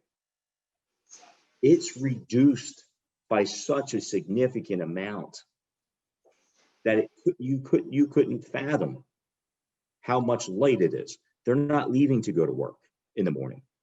They're not congesting our roads at odd hours and peak hours. So I don't think there's a traffic engineer in this country that would say to me, this is going to create more congestion than the warehouse distribution. Whereas currently I have a right to go do, not me necessarily, but the property has a right to go do. So, so that's I think that's where we separate there. I would like to Can I make one more? Todd? Can I make one more comment, Todd? Then I'll leave you the floor. Sure. I make no argument against that, Jason.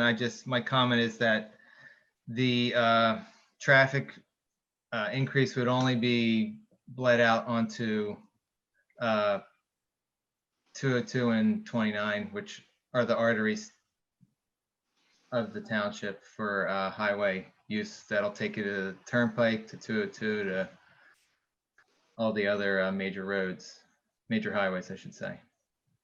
They're going to bleed onto the, well, and we'll go to Todd, Peter. I'm sure we'll be discussing this, you know, I think this is the most important discussion we can have right now. You're going out to Route 30. You are congesting 202 more. You will be going up through Lap Road, up onto all the neighborhoods around. I don't think that's a fact. I don't, but I'm sorry. So Peter, thank you for your comment. I appreciate it. Certainly agree to disagree. I have a comment that I'd like to make. I have a unique position in that I have been able to tour the old oil refinery in Philadelphia numerous times. Now this is about to be redeveloped with, you know, billions of dollars being spent to redevelop this property. And listening to their pitch, I am concerned that our corporate center will be dying on the vine. And I want to make sure our corporate center, which has been vital to our community for 30, 40 years, stays healthy. So I agree with Peter, and I have no problem if some like area B was residential and the back end would stayed residential, but the area A section, I would like to see warehouse. I think one of the most important parts, and having listened to this, you know, the developer of the oil refinery, they have rail, they have river, and they have truck roadways. Well, one of the things that we have is we have the turnpike in the back entrance and 202, which has just been widened, section 300 in the front. So we have a roadway infrastructure into our corporate park, which many other parks that we're competing with don't have. So I understand what you're saying about traffic.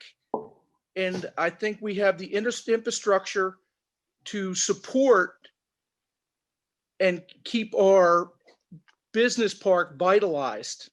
And I worry about it being empty. That's interesting, Todd. I'm sorry that's a concern for you. And I'll try and belay that concern by telling you the following. So as far as our corporate environment, and that's what we have, a corporate environment. The moment I start putting warehouses here, that is not conducive with the corporate environment. You have Vanguard that has over 14,000 employees here currently. And I believe under good advice that there is an expansion opportunity for that. They manage $5 trillion. That's the size of Greece's economy. Reality. Johnson & Johnson. It's a small firm we've heard of. We have a lot of biotech here. These people are working on medications and other very important things right now. The idea of congesting our roads more with warehouse is not going to entice them to stay here. It's going to drive them away because their employees will complain about how much of a pain in the butt it is getting in and out of work. And when you want to attract talent, good talent, high paying talent, you make it a great environment for them. The smart money on in this development, now it's a much bigger site, but the smart money that they're investing says differently. It says that they're mixing it up. So that's what they're looking at. So I disagree with you in terms of the future of the office space. What this pandemic has shown us is that the future in commercial is warehouse. Okay, and that's what these guys are seeing. So I'm very concerned that we're going to, once we develop this with residential, that we're going to limit our capabilities in our business park, and we're going to be a dying business park. You're talking about 8 million square feet of other existing buildings. Are you worried people aren't going to return to work time? I mean, I don't know if I'm going to get you straight on this, but you're right. You're right. People want e-commerce. They want warehouse. They do want warehouse. And if I put warehouse here, I'll want both. If I put warehouse here, I will lease it up. No questions asked. 1.2 million square feet of warehouse being put up at Happy Day Farms. 100%, without a doubt. Yeah, I couldn't agree with you more that people want to lease warehouse right now because they need to fulfill orders. We've advanced. But they also need to, the trend is going to be lowering their logistics costs. Okay. And the more access they have to highway, the better opportunity they're going to have to lower the logistics cost, because it's going to these large warehouses, it's always going to be about lowering their cost. So we have an infrastructure that I'm concerned that we will waste. And that's why I would like to see if area B maybe age restricted residential, but back into A. I think I'm worried that we're going to not have space for warehouse in the corporate center, and that we're going to be not on the cutting edge. Fair enough. Fair enough. I have a comment to make, Todd, on your comment. I believe that there is a need for the last mile warehouses. I also believe there is a need for residential developments. To Jason's comment, the corporate center needs talented people. If people are having a hard time finding employees, and yes, we're in COVID times where office space is empty right now, but it's my understanding that Class A office space will always be needed. It's not going away because of COVID. And I think there's going to be a need for both. That being said, I believe we have a lot of vacant space in our corporate park right now. I don't think that this parcel being rezoned is going to hurt our corporate parks. The question is, what is the best use for this property? And how does it impact our community and the neighbors? We all know that the neighbors lining this property, would be highly impacted from a big box last mile warehouse. So Todd, it's Jason again. I have friends, literally friends that live behind this property.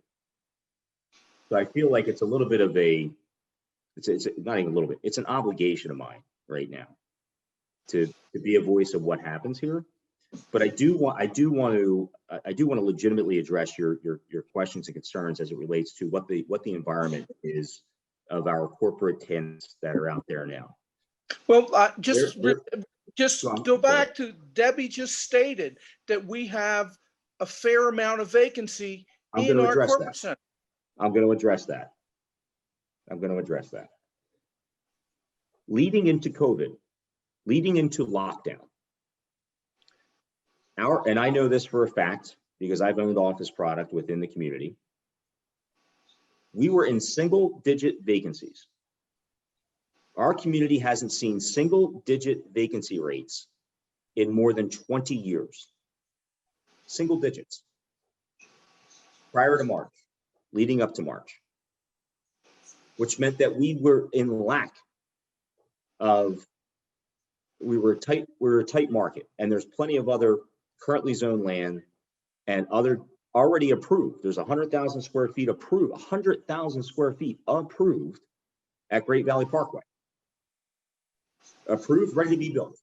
And the moment the right tenant comes by, they can build it. At Atwater, there are approved to be built buildings. Further down our Great Valley Parkway, which is zoned, which was recently purchased by another developer, can be built for additional space when needed. And we were dipping into single digit vacancies. So that's one thing, put that aside. The second part of that is that with the single digit vacancies in place, we will have the opportunity to expand that when that need comes. But right now, if you talk to some of the smart money that I'm blessed to have those conversations with, they are looking at the fact that when they hire someone who's coming out of college, they cannot onboard them into their culture today the way that they need to, and they need to get them back in the office. CEOs across the country are gently asking people to come back in the office.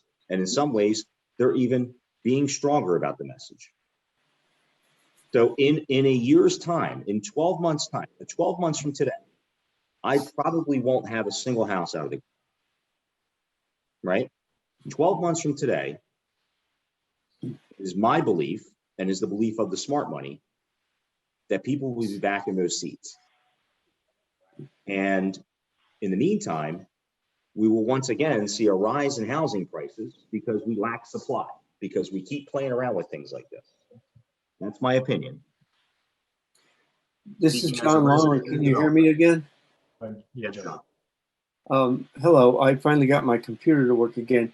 So, this is a really interesting discussion, but what's before us is a proposed zoning change.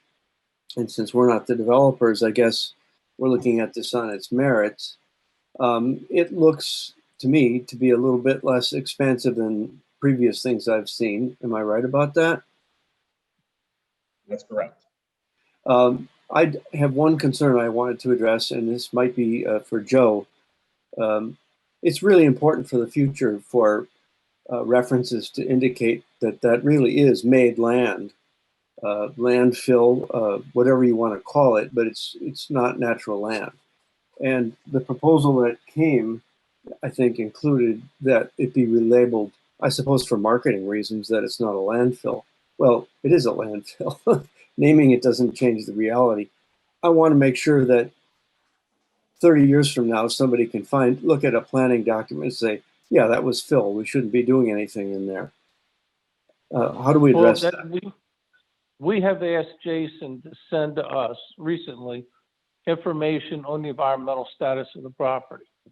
So I'm waiting for Jason to get to me what's been done, what restrictions there are, et cetera, from an environmental perspective.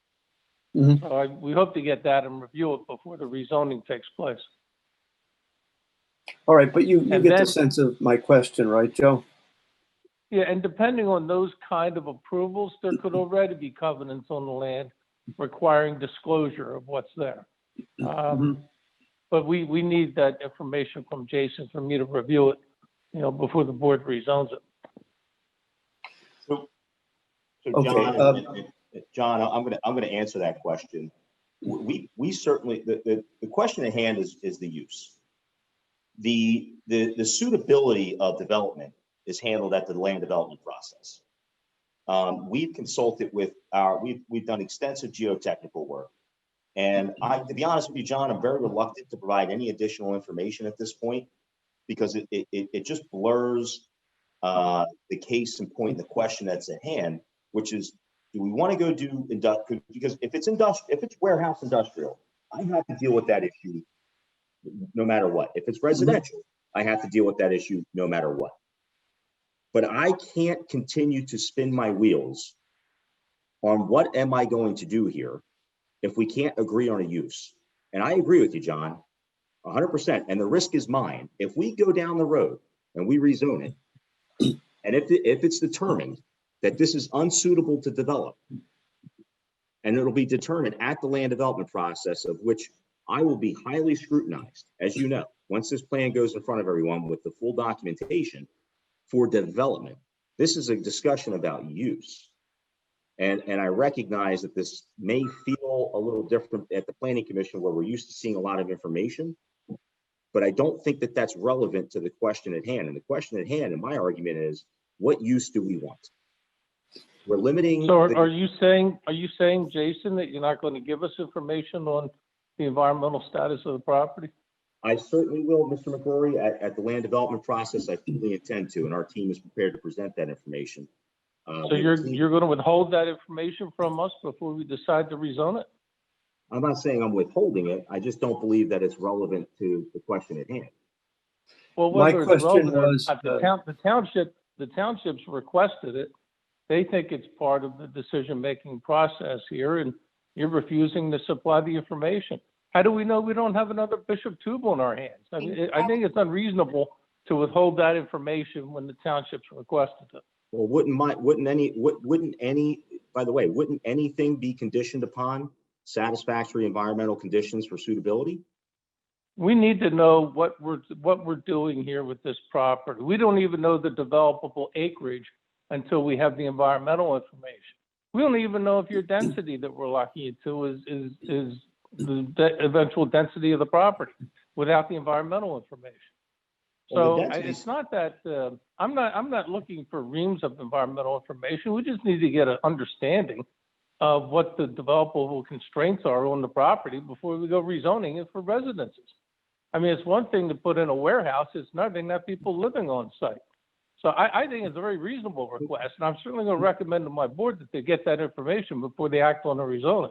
I respect You that. can choose not to give it if you want, but you'll control your own fate. I respect that. I understand that. And I think the authorities having jurisdiction over the environmental condition of the property will certainly have a say over it. I just don't believe, Mr. McGrory, that and with all respect to the township, I don't believe there's a qualified member within any board that has the experience, other than perhaps one, in order to determine the suitability of development, other than the rules and the laws that are governed by the DEP. We have a very well-known environmental attorney in my firm who can take a peek at it and tell the board what he thinks. Sure. I think it's unreasonable for you to withhold that information. I'm getting suspicious of why you're doing it now. I don't think there's any reason to be suspicious. I've provided a lot of information, and every time I provide information, I've been met with nothing but questions. But I think I'll sit down with our team. We'll discuss it, Mr. McGrory, and perhaps we will come around to that. But in the meantime, I think, again, back to the point and the task at hand is, what use do we want? And I want residential as a member of this community. As a taxpayer, I want residential. As a family person, I want residential. As a surrounding property owner, I want residential. And I'm just here to make my voice heard. And I'm not looking to be confrontational. I don't disagree with you wholly, but I'm very reluctant, because every time I provide something, it just raises more and more questions, and it loses focus off of what use. Because once we have the use determined, we can then go make every effort and spend every dollar to make sure that this is developed properly. All information is in place. The land development process is not going to allow us to proceed. And I don't want anybody listening to this to think that we are going to be able to build something on this without passing every muster of every law. And I just don't want to deceive people with any idea that we're able to do something that we're not allowed to do. And I'll spend every bit of my energy making sure people are informed of that. All right, so this is John again, and although this went into a different track than my question was pointed at, I'll let it lie where it landed with Joe. And I have a second question again to follow, if I may, please, which is that, although we're not looking at scenarios, we have a proposal in front of us. My impression would be that if this was a last mile warehouse, you would have all kinds of people have to drive here from, nearby cities and get in their vans and do their job. And there would be quite a bit of traffic and air quality impact, which is something we haven't talked about very often, but it does matter. And so, in those two theoretical worldviews, residential to me looks pretty attractive. Less noisy, fewer strangers coming in, maybe better air quality. We'd have to have a traffic study to see. Other than that, it's a little bit smaller than the last one we saw, and I like that. My concern, John, is when these warehouses go in, you have light pollution, you have noise pollution, you have traffic, okay? And you do have people who are coming here from all over the place. And what we're seeing in these requirements, whether it's UPS or Amazon or FedEx or any of the other distribution, or even 3PLs, which are the third-party logistics companies, they are requiring additional parking because they are getting, they're running these ships. And it's not just the vans, it's not just the trucks, they are. Yeah, it's the workers. I was getting at that exactly. So, if you think these things through very clearly toward the future, this isn't a bad alternative. Now, on its merits, I haven't thought about it yet, but this is just for zoning, and we'd look at the plan later when that time came. It's the same problem we faced with the earlier agenda item about the environmental remediation. We don't have authority over that, but we'd like to get word from DEP about the status before we would move. And that's pretty simple. And we would be willing to accept the condition about, the proper recommendations from DEP. We're not looking to move forward with anything that would be harmful. And I can't imagine any of the members of the board would allow that to occur. It's just that it's not the question at hand. And I have an obligation, a fiduciary duty to all stakeholders to say the question at hand here is, which use do we want? I appreciate that, John. And I obviously have a deep respect for Mr. McGrory and his firm. So that wasn't intended. My reaction wasn't intended to be anything other than just trying to state the facts on our side. Yeah, okay. That's it. Thanks. Jason, as a follow-up to what John and you were talking about, I too prefer the residential. I think that's the better use and it's better for our community, because I think the big boxes, the people who support having the big box over residential, I think they just know not what they wish for. That being said, I also feel that the conversation between you and Joe McGrory and not, providing the environmental information that you have, I was actually quite shocked at your response. So I personally don't feel that, I would decide what the use is before knowing the environmental information. So I appreciate that. And I will say this. Let me ask you a question. What is the risk for the township right now? I think that's the important question. And I would say, why is it a problem for you to supply that information if there's nothing? Have you ever heard of Love Park? That's a risk to the township. Say that again? Have you ever heard of Love Park? In Philadelphia? No, Love Park is in New York. It was a condemned landfill. It was capped, and then the municipality went and decided to sell off that land to a developer, and they dug trenches and they opened it up to all sorts of contaminants, and there was multiple birth defects in New York. That is the risk to the township. The township in New York was sued. It is a well-documented case. So, Ted,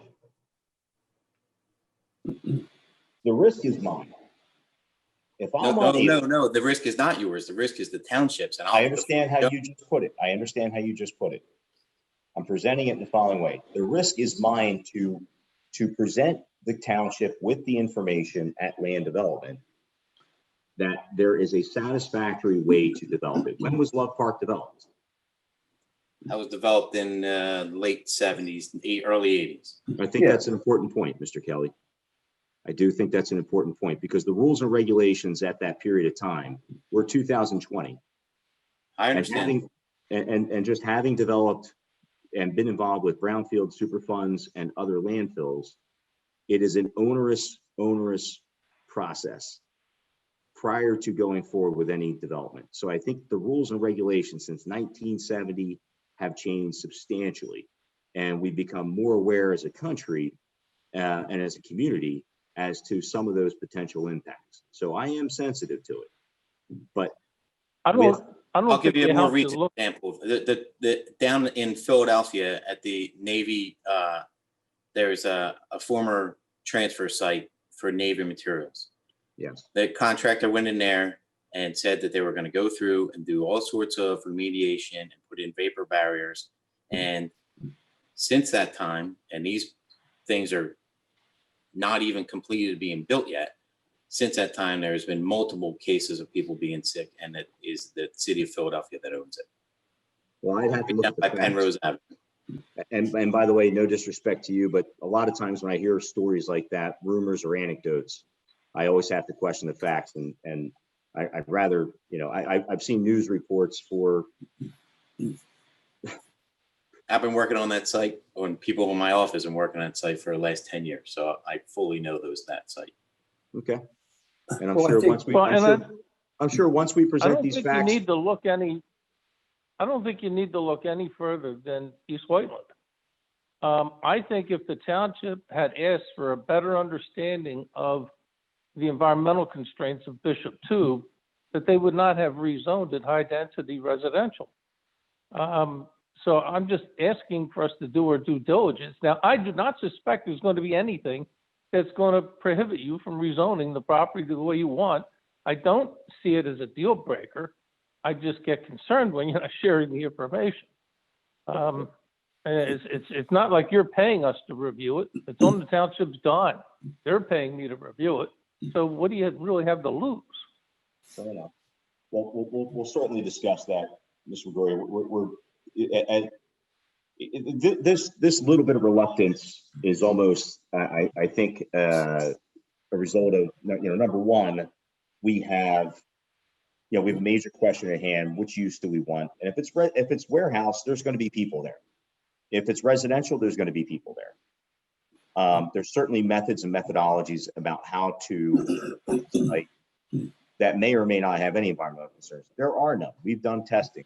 We've done, I think the number somewhere is upwards of 100, test pits, and we have information. We've looked at the information. What I'm trying to do is stay focused on that task at hand. And, it's almost like being in no offense to this township has been very good to us, but, having been in other townships, it's like being in an abusive relationship where, as soon as you walk in the door, you're just getting beat up no matter what you say. So why ask for trouble? And I think the big question at hand here is we have all of the groundwater monitoring data. It's a clean site. We have all of the test pits. It's a clean site.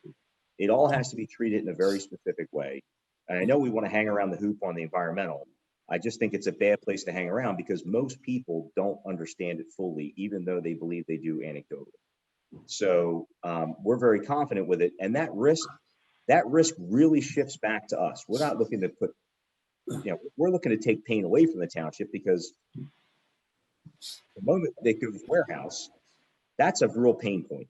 And and people should be asking, why didn't we at least, if he can't develop it because of some condition, at least we know warehouse isn't going to be there. That's what I'm asking as a resident. I have to keep putting myself back in those shoes is why wouldn't you rezone it residential knowing that the risk is warehouse?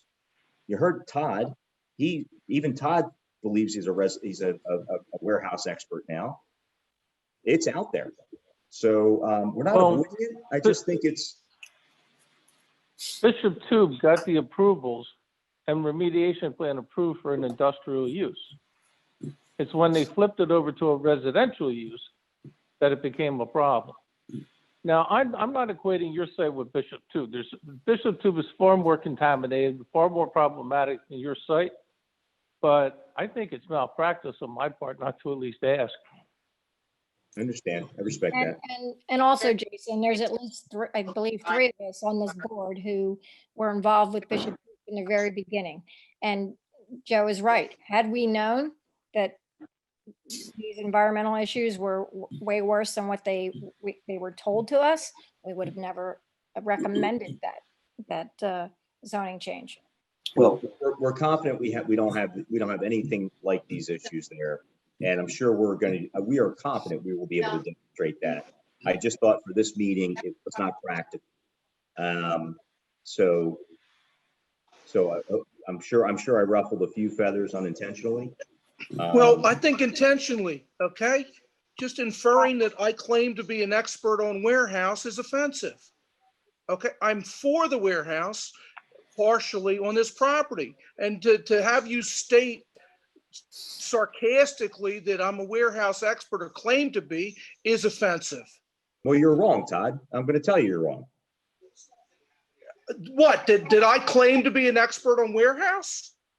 I'm sorry, Debbie, I apologize, but this applicant just insulted me by claiming that I'm making the claim that I'm an expert on warehouses. I'm sorry, Todd. I didn't mean Which to hurt I your never did.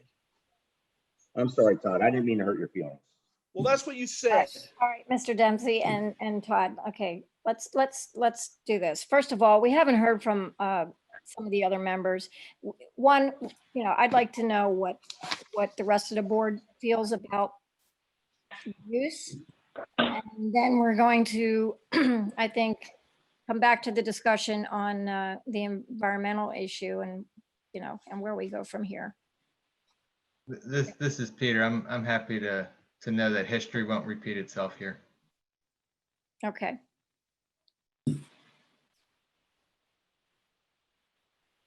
How about Dante? So I can't say that I dislike this plan. It's not terrible. I think the reduction in scope and the the age gate are positive developments to alleviate some of the concerns that I think the community has. But I don't think that any zoning change of this magnitude should be taken lightly. And I just think we're entitled to all the information that we deem necessary to make this decision. And to say, it's immaterial or it won't be an issue down the road. Just give me the approval and we'll deal with it later, or just give me the approval, it'll work out, or just give me the approval and we'll get clearances. I'm not comfortable doing that, especially on the advice of our staff here. So those are my thoughts. I don't dislike the plan, but I do think that requesting a zoning change of this parcel is an extraordinary remedy that you're asking for, and I think it should be given an extraordinary scrutiny. So, good point, Dante. Jeff. Well, I've already stated that I like the plan, and for all the reasons. Although, our council is saying that we should have an environmental report, and I am not the person to say that doesn't make sense. I think it makes a lot of sense. So I'm not going to rebut our council's suggestion. So therefore, I think we need to have some kind of environmental report before we act on it. We could come up with a big contingency thing and give our feelings based on contingent upon a favorable environmental report. But eventually this is going to the zoning hearing board. So to be honest with you, I'm at an impasse of how we would handle this going out. But I do think we probably should have some kind of environmental assessment before. And I do understand both sides of the argument, but it does make sense to be armed with as much knowledge as possible. Yeah, I wasn't suggesting that he has to have that environmental information to me before the planning commission makes a recommendation. I was suggesting it has to be done before rezoning is granted. I have no reason to suspect there's any environmental issues that impede a rezoning here. So I don't want to jeopardize the timing of the project on this issue, but I do want that information before an actual vote's taken by the Board of Supervisors. Yeah. Well, let me just finish my thought then based on that. Then I have no problem making a recommendation contingent upon a environmental report being supplied that for the zoning hearing board to make the final recommendation, that they would have the tool in hand. If that, does that make any sense? It makes sense, but it's actually I think the Board of Supervisors that make the decision, not the zoning hearing Yeah, board. board of supervisors. Yeah. Yeah, and that recommendation makes sense. I mean, I don't want to delay the zoning. I know it's time sensitive. I know there's been a lot of pressure to get it done before the owner just reverts over to a warehouse plan. So taking all that into consideration, I have no issue reviewing the environmentals after the planning commission's taken action, but before the Board of Supervisors do a vote. And Jason, you have every intention of providing that to the supervisors before the vote. We're looking to be as accommodating as possible. And Jeff, since I have an opportunity to respond, I do want to say that, to make it clear, we are not receiving approvals here. So there are no approvals being made. And Dante, I heard you. You know, we're not looking to get approvals to go build this plan, to go do this plan. We will be back in front of this board with a high level of scrutiny that you will have every opportunity to examine every detail. Mr. Becker will, Mr. Grigori is going to be involved. I want to go back to, you know, should this be zone residential, prevent warehouse, and the risk falls on my shoulders to present to this board at a future date that it is safe to develop by all authorities having jurisdiction, and it will be designed in accordance with the design criteria under the current zoning, with the restrictions we're willing to self-imply and agree to, therefore eliminating all risk from the township of having some density that it doesn't desire. So hopefully I was clear on that. And I just thought for this, again, for this particular meeting, it was about those items. And this is, we're not seeking any land development approval at this meeting. I want to make sure that that's clear to all. We realize that. Okay. Mr. Dempsey, John Lawmer again, if I can throw this in the ring for our thoughts here. Yes, sir. I remarked earlier that I used to do remediation engineering. I did. Actually, Waukegan Harbor was a $60 million cleanup project. Just for those who don't know me, I've played in the big league here. And there's a lot of public domain information at DEP and EPA that if someone should say, I don't like this project, they're going to go get it. It's going to get aired. It'll be old and maybe out of date, done with different lab standards, but it gets brought to everyone's attention. And, you know, it's hair on fire time. So hoping that it doesn't come out doesn't work. You'll have to deal with it up front at some point. I think presenting it to the supervisors will be helpful. But just let's all remind ourselves we're going to hear about it. John, I'm going to say it in this meeting here. Since our previous meetings, we've been making significant preparations for just this particular issue. We've been given documented confidence from all levels of authority having jurisdiction, including the EPA. There have been conversations, and I'm sure a public comment, there's going to be a question about Superfund, which this is not a Superfund site. Right, it's not. And we are readily documented. Well, that's important. I don't really want to hear the details. Personally, I just want everyone to understand that whatever's in the public files will be brought up and people will discuss it. So let's not assume it'll just go away. And that's enough said, please. Okay. We get everybody's comments? Tim, you want to? I agree with Dante and Jeff that I think, well, I want to correct myself. One, it was the Love Canal, not Love Park in New York. As a matter of fact, there's an article, The Love Canal Tragedy, if you want to look it up. I agree with overall plan. I have concern about the environmental for residential versus commercial use. And, you know, I guess I would say that I would like to see the environmental impact and give it some additional time.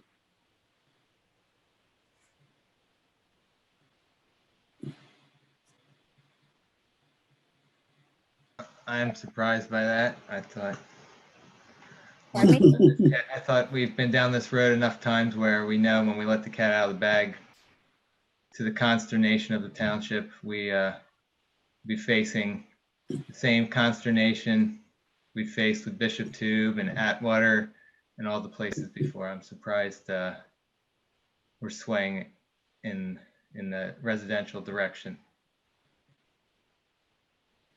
Well, it I'd won't. like to clarify it. I'd like to see the environmental statements first. Understood. Environmental aside, I'm still surprised.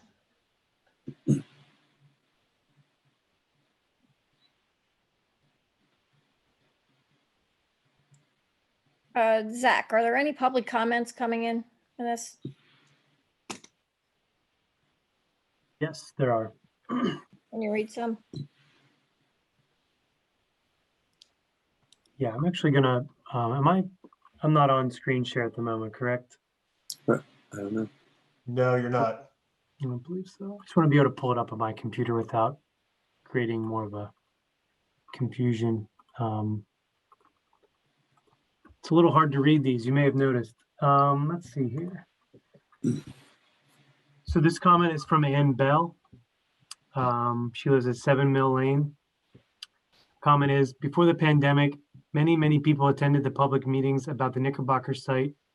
The developer's message was, rezone for townhouses or you'll get a giant 24/7 warehousing / distribution center. The public did not want either. All the smoke blown around about everything from ugly buildings to walking trails began to obscure three extremely important things. Number one, the Knickerbocker landfill had to be closed because of illegal dumping of toxic waste. We know toxic waste contaminates the environment and people are most likely to be harmed when they live near contamination. Past land use has already caused problems in the township. If we don't want people to be harmed by the environmental contamination in the township, there's a simple first step. Do not make any more of these areas residential. Do not create a new, greater problem by rezoning the Knickerbocker landfill for townhouses. Number two, the massive lit all night hub of constant 24/7 day and night activity and the traffic that the developer calls industrial, but says will be built on the OBP landfill area if he can't build townhouses, should not be a sure thing. Warehouse and distribution, both in quotes, apply to both a company like Amazon and a local small business, just like dog applies to a Great Dane and a Chihuahua. But they are not the same and cannot be treated in exactly the same way. Number three, what happens is up to the township, not the developer. Residents, voters, and taxpayers want to be confident that the zoning and plans matter and that changes will only be made for a very good reason and to make our township a better place to live and work, not a worse one. People at the meetings don't want any of this. The 2016 Township Comprehensive Plan update shows the zoning to remain unchanged. It says warehousing, again in quotes, is a land use for industrial zoning, while OBP is for traditional, in quotes, office business park. It shows total housing units are already up by 50% since 2010, with more underway. It says the Knickerbocker landfill, like the township Superfund sites, is a sensitive site of great concern to the township, in quotations. There is no good reason to change the zoning. We are not desperate for more higher density housing, and this is not a third world country. Nobody should be living on a landfill in East Whiteland. It's Ann Bell from 7 Mill Lane. Would you guys prefer if I read through them all and we could address them? How many do you have? About a dozen of varying lengths. A dozen more? Yes. Okay. Some are short, some are less short. I would I would like to hear them. Sure, yeah, I just didn't know if you wanted to address them sort of on the fly, or, but I'll go ahead and read these. This is from Doug Atlas, Doug and Aaron Atlas at 12 Dale Lane. They write, "We live at 12 Dale Lane and are very concerned that approving literally hundreds of more residences in our already congested area is going to create even worse traffic and impact our quality of life. Please consider this in your deliberations." I read this comment earlier from Marshall Hoffritz regarding the change of the meeting. Again, I apologize for that. But unfortunately, we had to reschedule the meeting. We did not send mailed notices, but we did advertise the meeting in the newspaper, put it on our website, etc. Message from Kim Banks at 5 Oak Glen. I believe I started to read this and then stopped. Kim says, "I oppose the redevelopment petition. I want to petition for zoning to remain as is. I oppose the rezoning, which would allow DP Whiteland LLC to build over 300 houses. Reasons are as follows. 1, strain on school system. This type of housing density will strain the current school system. I'm deeply involved and volunteer frequently at KDM Elementary School. The school's experience strains as in current condition. Strains as is in current conditions. So adding another 300 plus homes would create too much burden on the school system, leading to drastically reduced quality of education for township children. Outwater was added to the school district recently. Currently, Flat Road is in construction phase and will add another 30 plus homes. These all add up. 2, traffic at these junctures is already high currently. Adding 300 plus families worth of activity will create gridlock at main intersections, Mill Lane, Sidley, Flat Road, Route 29, and the ramps to Route 202. Flat Road and Lap Road continue to experience speeding. Residents cannot afford more traffic without sacrificing quality of life and safety. 3, I'm concerned about rain and stormwater management if there will be more paved space. The last several storms showed water pooling on the streets or not draining quickly enough. Adding another 300 plus homes can only exacerbate the problem for current residents. 4, noise and light pollution. 5, depletion of natural landscape, threat to wildlife. The recent Flat Road development has forced wildlife into my backyard. This issue will only increase tenfold if 300 plus homes are built within the vicinity. Please keep the well-being of current residents in mind. Thank you for your considerations." This is another, this is actually, I believe, a question from Kim Banks, the same person whose comment I just read. I have a question. What is the likelihood of the township using the in lieu of funds from the new development to purchase the R1 residential portion of the Knickerbocker property from DP partners to use towards our open space goals? Also, I want to further reiterate my opposition to the redevelopment petition. The building of 300 plus homes pose a significant threat to current initiatives to bridge walking and bike paths from Lap Road residential area to the Chester Valley Trail. I'm afraid the increased volume of traffic will reverse the township's safety measures toward the CVT projects.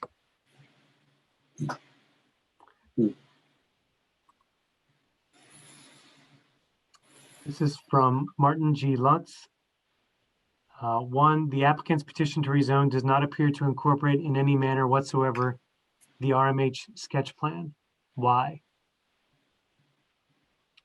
2, if the zoning change is granted based on the RMH sketch plan and associated verbal representations, how will the township enforce the development of the property consistent with the RMH sketch plan?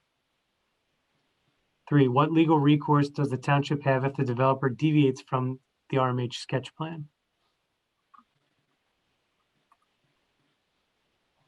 Another comment from Martin G. Lutz. Reference is made to the survey plan for the property rezone to RMH, specifically the narrow finger of land on the western boundary, which is approximately 338 feet long by 35 feet wide.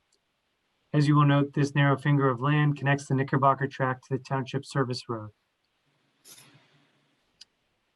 According to the RMH sketch plan, an access road will run through this narrow finger of land. And so we have sub comments here.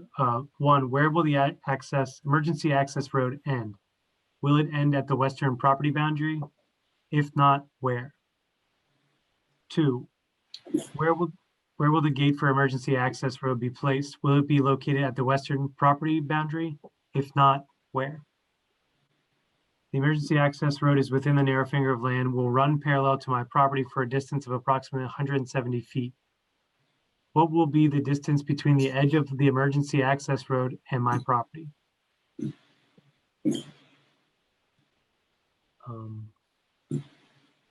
Got a couple more. Some of these we may need to recap on. Let's see here.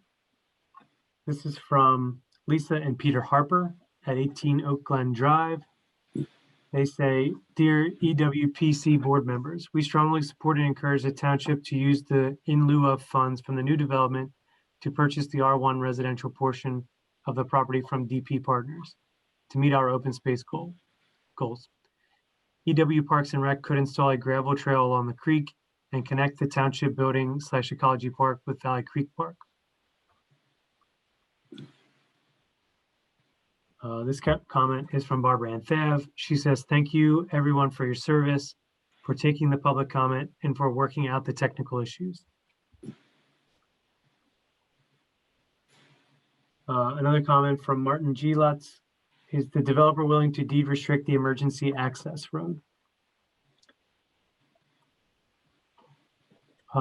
Sort of a follow-up comment. Will the restrictive covenant that runs with the land also prohibit access to and from Mill Lane?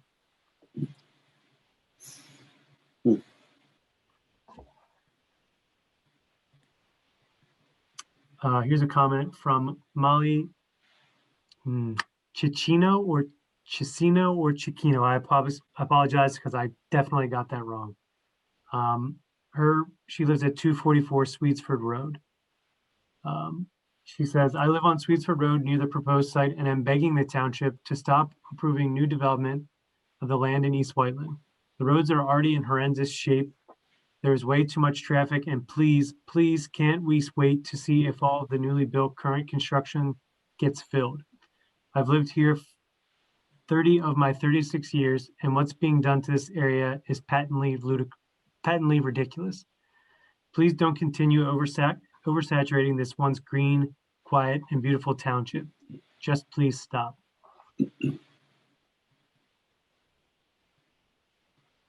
Here's a comment from Christina Hartley on Sibley Road.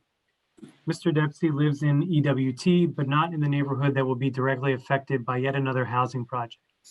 In fact, he lives off of Moorstein Road and will not be affected by the increased traffic his development will bring to us, the residents. We are the ones sandwiched here between the Flat Road development and Knickerbocker and the St. Cobain corporate site. Yes, Mr. Dempsey pays taxes in this township, but so do we. What's the point of mentioning it? He isn't doing us a favor. He's looking for the most profit legally possible. Only, in quotations, 280 more units in this area is beyond ridiculous. I would rather see the property stay as it is, and as we have almost no undeveloped free space left. Since the township will probably not acquire the space to leave it as is, then I am asking the planning committee to consider keeping it industrial. I would much rather see more jobs created in our township at this point. I disagree with all Mr. Dempsey's condescending comments. I would much rather deal with the extra truck traffic than the very realistic possibility of an extra 500 plus cars on my street." Interesting. Another comment from Marshall Hoffritz at 9 Oak Glen. Regarding the Knickerbocker tract, DNP has put forth a plan that does address many of the concerns that were discussed at previous meetings. Open space continues to be a priority. This plan does restrict and reduce development that allows a significant amount of open space. Additionally, having an age target design does alleviate the pressure on the school district. Trails and access to the public is also available under this plan. Regarding the warehouse option, I am worried about the amount of traffic moving in and out of the tract, noise, light, and air pollution if warehouses are built. I am also concerned that the buildup would be significant and maximize all available space. I would like to see a copy of the restrictive covenant. Also, how can we ensure that the site will stay an age-targeted development? Lastly, I think we do need to know the environmental reports. Thank you, everyone. There's another comment. This is actually from Martin D. Lutz. This is Martin Lutz Jr. Good evening, Planning Commission members. I am Martin Lutz Jr. I have the following questions. Kindly give both the township and the developer time to answer their respective questions. Thank you. The questions are: one, has the Department of Environmental Protection approved the redefinition of the landfill boundaries? If not, why not? Second question, the Knickerbocker landfill was a regional landfill which was in operation for approximately 23 years from 1958 to 1981. And its initial size was 158 acres. The RMH sketch plan indicates the areas of the sensitive site as only 19 acres. In the calculation of the sensitive site area as only 19 acres in the calculation of developable acreage. Please explain how this is even possible. 3, from what direction are the utilities for the 280 homes entering the site?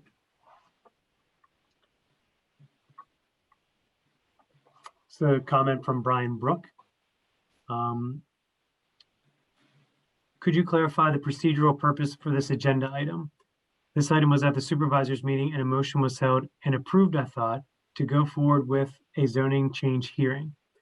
That hearing needs to take place upon which that zoning change would, I'm going to start over. That hearing needs to take place upon which that zoning change would not be approved. Would a PC recommendation be something that is submitted as part of that ZHP hearing? In the BOS meeting, when this concept plan was discussed, this plan offered a mix of open space and residential. Can you reiterate on the deed restricted open space and public access trails that would be a feature of this rezoning that was discussed in the BOS meeting for those who missed it? As discussed, that would not be part of the current as zoned plan. Is it safe to assume that the board would only approve this rezoning with the restrictions on number of units and on the restrictions on the specific areas, parentheses, behind Oak Glen, and acreage identified? I do not believe it was clarified which area, A or B, was restricted and what those restrictions are. Is it safe to assume that the board would only approve this rezoning with age restricted as the applicant has provided? Respectfully submitted, Brian Brooks. Brian Brooks, sorry.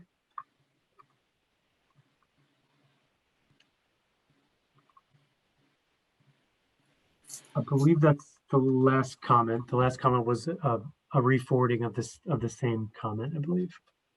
Okay, interesting ones. Interesting. Okay. So some are questions, some are comments. Am I responding, Zach, or am I just comments? I would say there's probably some general themes there that I think should be hit upon from memory here. Some are the role of the restrictive covenant, what would be contained within it, whether access and some of the other plan features that are shown on the plan. I think the concept is that would be incorporated by reference to the restrictive covenant. So some of those. Let me answer the restrictive covenant thing. A restrictive covenant is a very, very powerful document. It puts a cloud on title to the property and whoever owns it. It is not designed to get into the minutia of where you're getting access and the whole development as a whole. It's primarily just to limit density and to make sure the plan that is submitted is similar to the plan that's attached to the covenant. But that's all. You can't regulate an entire development through a covenant. It's not done that way. A covenant's an extreme document. Land development approval and the conditions associated with it are how you regulate development. So you can't rely on the covenant to do much more than the few things I already have in the covenant. I don't want to add 20 more things to the covenant. You're getting into the minutia. it's going to force us to be going to court all the time on injunctions to enforce a covenant, which is extremely cumbersome and costly process. So it has to deal with just the basic stuff, not the minutia that the public has brought up as being in that covenant. So I just want everyone to understand the role of a covenant.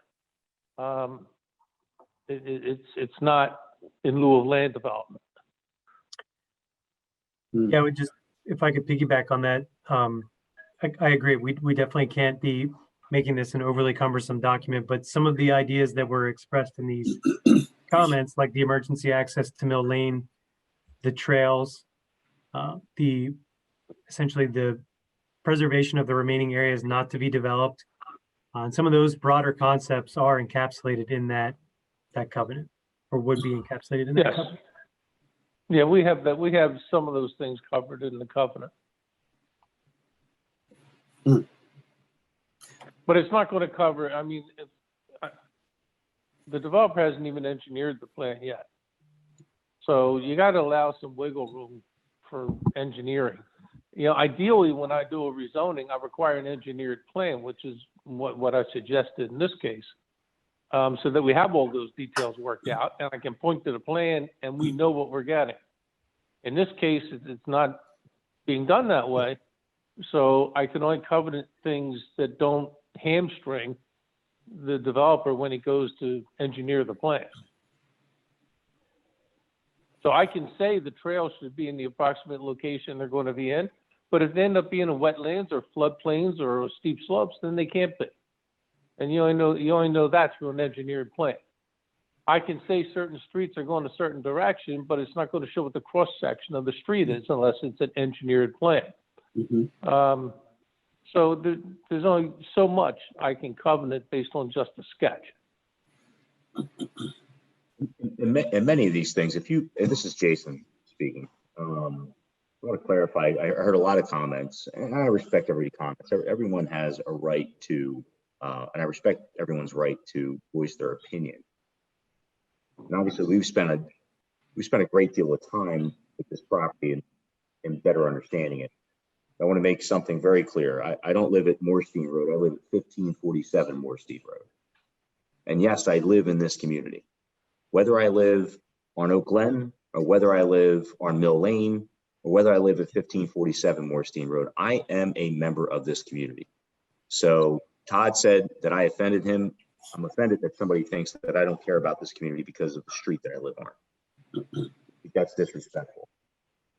We are agreeing to limit what happens on Mill Lane. We are agreeing to limit what happens on the remaining portions of the property that need to be restricted, that are not going to be developed.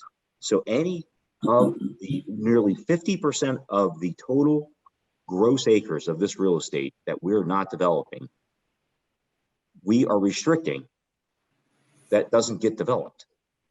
There were talks about traffic, and there was a question, there was a comment about traffic in several of the comments that suggested that the traffic industrial versus a 55 and older or age restricted residential is less than or same as that use. I don't need to bring an expert in to disagree with that. We have Chris on this call. Maybe Chris can chime in on. He's welcome to. I respect Chris's opinion. He's tough. Yeah, certainly. I'd be glad to chime in. So, you know, if this development is, so there's a difference between age targeted and age restricted, but the intent is the same.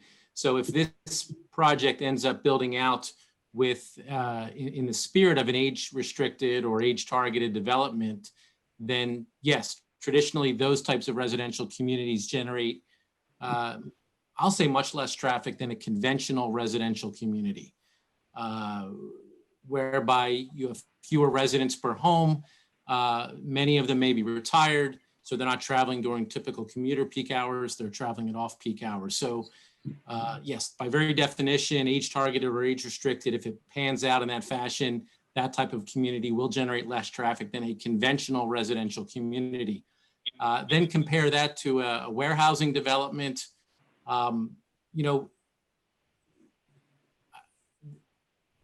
traditional warehousing developments are kind of unique, and I've done a few projects. So they don't generate as much traffic as one might think during rush hour. I still think age targeted or age restricted is going to generate less traffic than a warehousing development. But warehousing developments don't generate a lot of their traffic during conventional rush hour periods. However, warehousing projects will generate traffic at off-peak times of the day and throughout the day. And the type of traffic is different, where you're going to have, larger trucks and that sort of thing. So it's difficult to make a true comparison, but overall, in my opinion, from a traffic impact standpoint, residential is less of an impact, less traffic throughout the day, less truck traffic, and then certainly it's less of an impact if it's age targeted or age restricted. All that being said, I do think at some point in this process, we do need to see a traffic study so that because the patterns are a little bit different, and we do need to understand how those impacts may be different at specific intersections. But in a very general sense, I think residential is a less impactful development than would be warehouse. Thank you, Chris. There was another point, and I'm just trying to address some of the comments. It came up with the schools, and I think there was another comment that came out after the fact about our focus on that 55 and older and age targeted product. That was the reason we looked at that. That was the reason we looked at that type of product, to make sure that our market studies supported that, because it doesn't. The schools are a concern of mine, and somehow, some way, through all this conversation, because of who I am or whatever it is, or the fact that we're presenting a development, and this is my job, this is what we do, I am concerned about what the school impact is, because my children go to this school district. They're in this school district. My kids are not in private school. They go to public school. They go to Great Valley Public School System. And by having a 55 and older or age restricted product there, it lessens the burden on the school district. That's a major, major point in all of our previous meetings, and how that's still being brought up, I'm a loss at that. And it just suggests to me that I don't know if people are really hearing what we're talking about. Maybe I'm not doing a good job. So, and I'll accept that fact. But no, we don't feel that this is going to be an impact on the school district at all whatsoever. So, that's a major point on the school district. And I don't think anybody can say anything different by focusing on that type of product. On the stormwater, our stormwater regulations are governed by the best management practices of the DEP. And the fact that we're looking at, 40+%, almost 50% of open space, I think it's managing the stormwater very, very well. And we'll be able to do that. And I'll probably lose, and for most people who don't know on this call, I'm probably going to lose density. On that 280 units, I'm going to lose density as a result of our final stormwater design. I know it as we sit here, but I can't accept less than that, and that's what's going to happen. I don't know about people's wildlife showing up in their backyard. I have deer in my backyard all the time, and I certainly don't blame surrounding development based on that. And my dog likes to chase the deer, so that's just something I deal with. I live in Chester County. There's a lot of deer around. One of the, this is John Lammer speaking, and we don't have an answer for this tonight, but this is a question for when we do talk about a development plan, and that will be when one develops and changes how groundwater flows, because you create some impervious surface and you divert water to different places and you have it seep in different manner. Does that change the groundwater flow regime and to Valley Creek? And does that move contaminants, if there are any? I don't know that there are. Does that change all that? And do we have to look at that in a quantitative way? So let's keep that on the table for the future. Yes, sir. And by the way, during that land development process, we have the responsibility of demonstrating that. We're sensitive to the Valley Creek situation. It is there. It's one of the most beautiful parts of the property. But I want to jump over to the open space goals, because that was brought up a few times. And, our interest in handling those open space goals, I think we've done that with this plan. I think we'll be able to do it with our future plan when our final plan gets submitted. And we'll be able to do that once we have the zoning in place that we can design to. I don't know, there were some people talking about making, these connections. I don't know how closely the public has spent the time. It's an investment of time to look at this plan and see that we're proposing the potential of multi-use recreational trails. We're making that proposal. We're trying to get people through this site that are members of the community. Right now, the only way to access the beauty of this site, you have to know a member of the family to get on this site. By doing this, we're getting this open back up to the public to access some high quality, environmentally sensitive from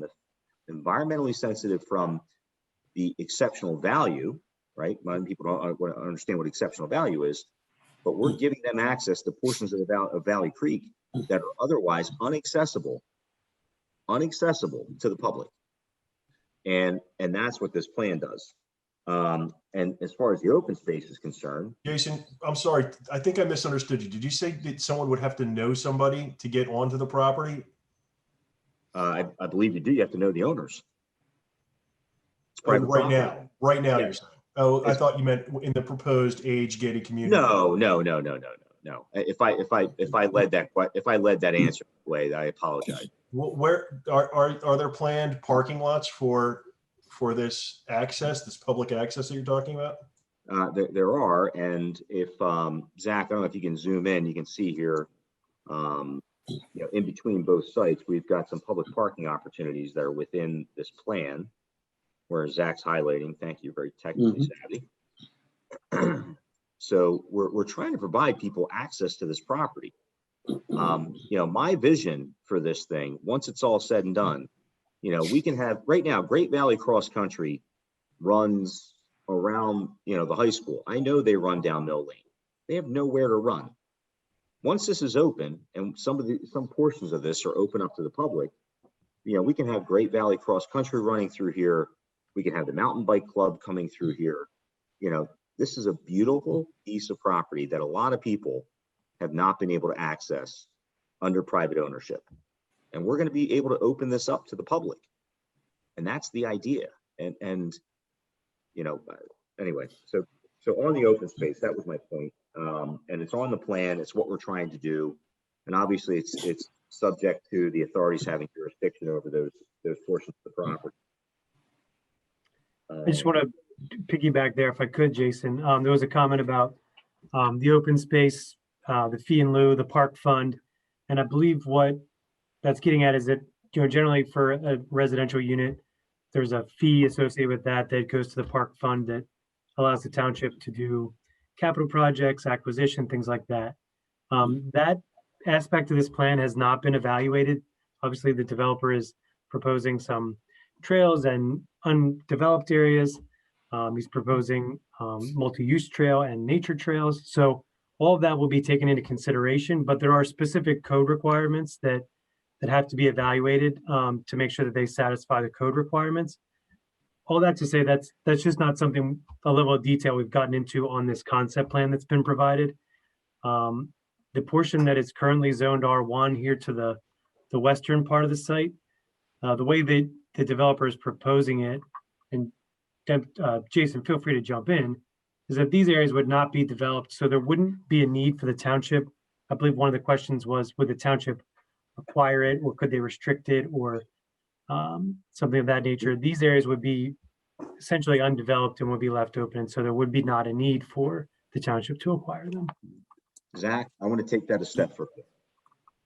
I am willing to, for the protection of our community, despite the people that don't think I'm looking to protect our community and only profit, which I take offense to, we would be able to take those portions of the property that are undeveloped and we would restrict them so that they can't be developed in the future. There's no other developer that's going to do that.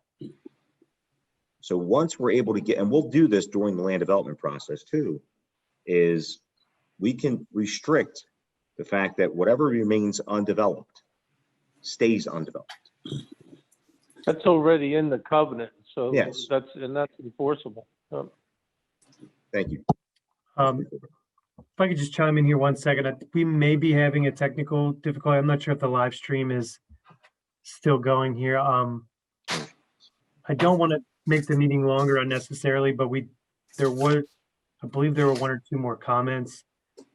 We're happy to receive them. And Zach also for the internet issues and dropped off, and he is now on my cell phone and can hear everybody. You just can't see him. Well, let's take the one or two comments and then the board can take action.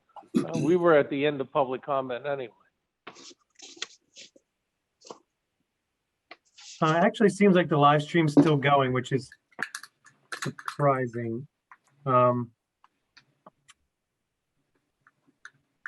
Okay, so it may be that I got a message from somebody not controlling the live stream. That may have been from a planning commission member. I apologize for any confusion here. Lots of messages coming in. So let's, the remaining comment, let me see here. This is from Martin D. Lutz.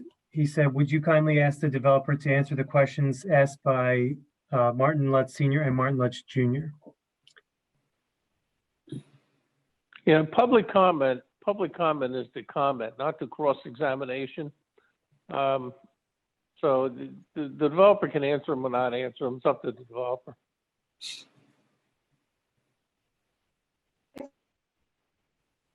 If I may jump in for just a second, this is Gina Gerber. I'm with Riley Riper. I'm here with the developer as well.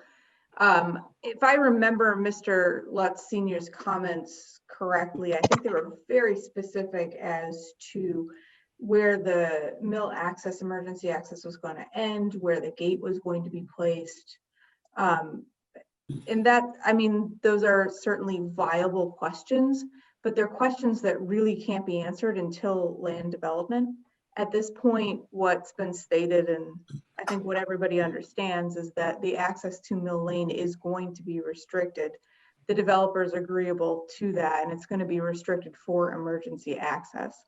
As far as the exact location, you know, I think that's something that will need to be worked out in the future. It's not something we can provide an answer for, Mr. Lutz, for right now.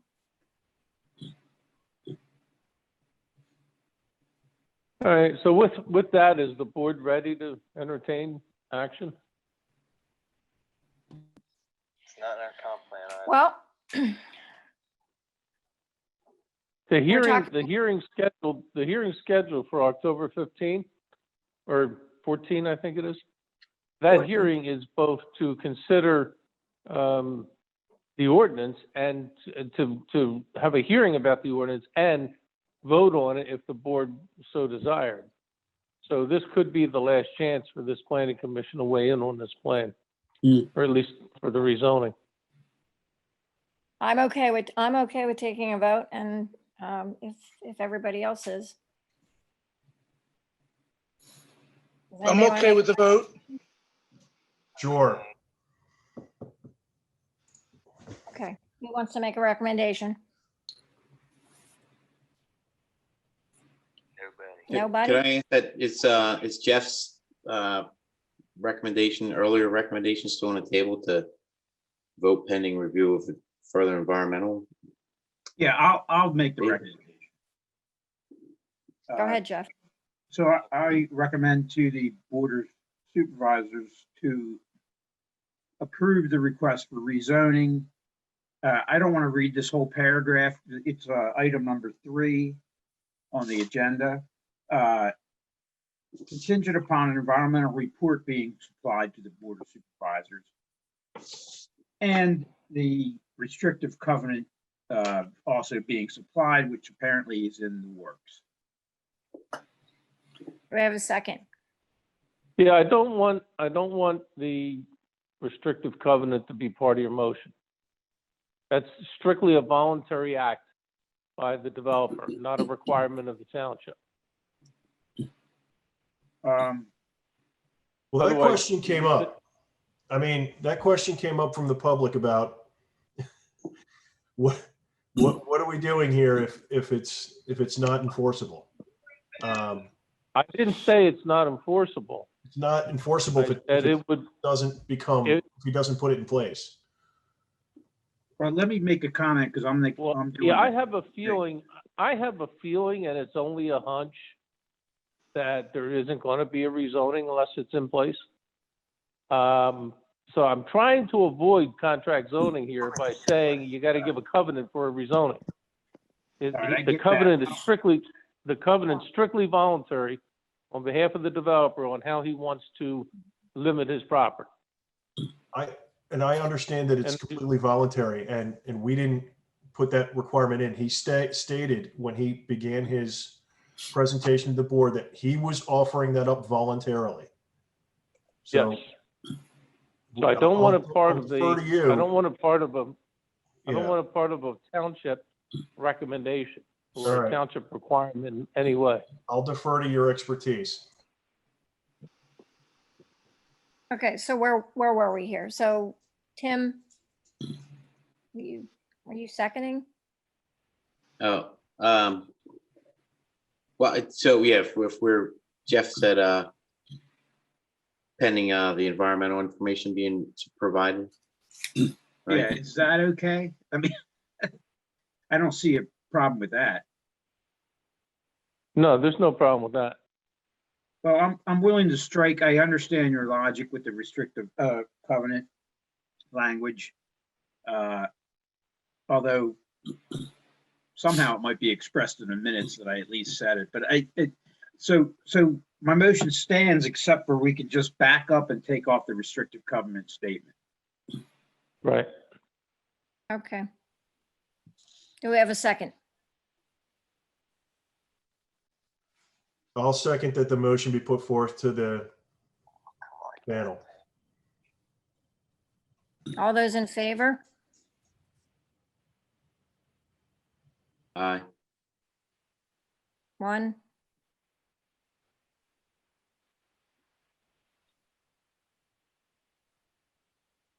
I think Jeff raised his hand. Yeah, well, I made the motion, so yeah. It might Opposed? be easier to go one at a time.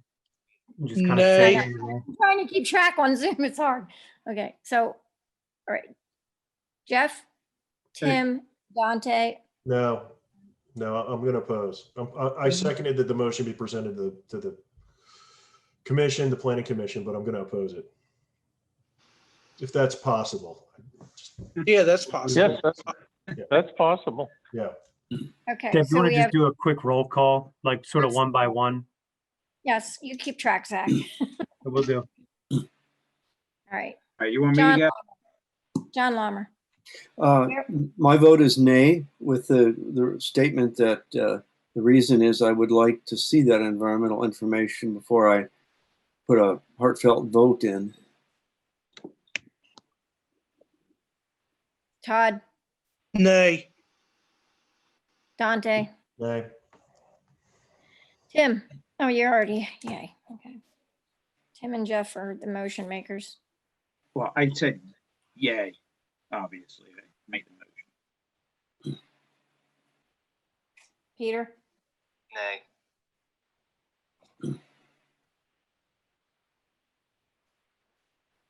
so the motion does not carry. Well, Deb? What were, Yes? yeah, the motion does not carry. So if you want the planning commission to take action, if you would, you can entertain an alternative motion. Can we make a motion against? You can make any motion you want. Then I make a motion against the zoning change with the verbiage associated with the zoning change. I'll second that. Peter seconds. All those in favor? Aye. Opposed?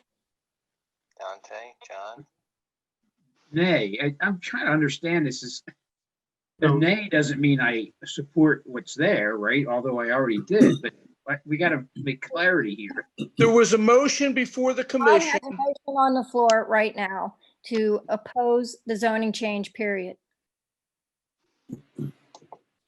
And we have Peter who seconded that motion. Nay. All right, John Lammer? I felt like, Jeff, I was feeling like I'd like to support Todd's motion if it said, without seeing this environmental information, that we will oppose. Can't have this ambiguity. But I can't have him rewrite his motion. So you are a nay? I'm a nay. Okay. Oh, come on, John. And Dante? I will be a yay for Todd's motion. Okay, so Tim? Did we lose Tim? I think he said yay. Did he? We, Tim?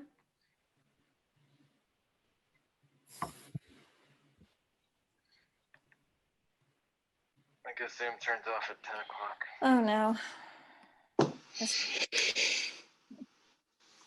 Let me get him on conference call with you, Peter, here, and we'll have both of you on there.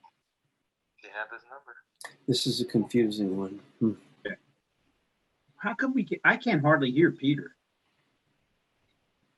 Because he fell off. He's on conference call with Debbie. Zoom kicked him off. So he called Debbie's phone and she just added him. Oh.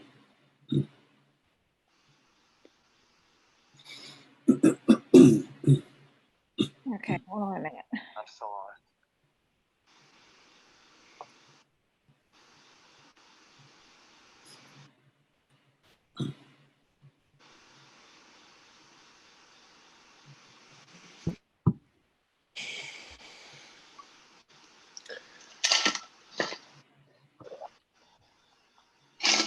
can I do just a brief recap here, just to make sure that the minutes are going to reflect this accurately? 23398. The previous got it. motion was a recommendation for approval pending provision of the environmental documentation. The motion was by Jeff, seconded by Tim. No, it was seconded by Dante. Okay. Oh, right. Sorry. And it had nothing to do with environmental. It was just a motion to approve. Mm-hmm. Right. Joan Lomer was a nay. If each person could just confirm as I read it here. Confirm. Yep. Joan Lomer was a nay. Todd was a nay. Confirm. Todd, Dante was a nay. For the first motion, yeah. Correct. Tim, was he a yay or a nay? On the first motion, I have yay. yeah, he was a yay because he was the second. Right. No, he wasn't the second, but okay. Peter is Wasn't a nay. Yeah. I was the second. Yeah, I apologize. I wrote that down. That was on me. Oh, And okay, Tim's Deb- coming back on now. Okay. Deb, are you a yay or a nay? I know I realized the math didn't work, but are you a yay or a nay? On the first motion, Correct. am I a tiebreaker? I don't think there's a tiebreaker, but I don't think I get a vote unless I'm a tiebreaker, do I? No, you get Deb, you get to vote whether there's a tie or not. Okay, I'm a yay. On Okay. vote one. all right. And then if we could recap again, I just want to make sure we got it. I have notes here. Brittany has notes, but I want to make sure we just get it properly. The motion by Todd to oppose was seconded by Peter. Peter. Peter. and Come on, man. Keep up with that. there's the guy on the cell phone, right? Peter's getting grumpy, tired. That's fine. John Lomer was a For the second motion, I was a nay. Okay. Which sounds obstreperous, but I just Yay. want to see the environmental info. okay. Todd, you made the motion. Dante, Yay.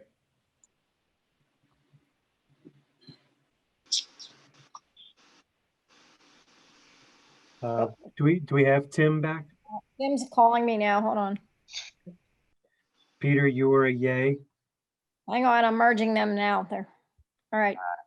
Tim, you there? Yeah. Yeah, I'm here. Were you a yay or a nay on the second vote? I'm gonna say nay. Tim was a nay on the second vote. Okay. And Peter, you were a yay to oppose. Peter, Yes, yay on a second vote, right? I'm not contradicting myself. I'm a yay. Okay.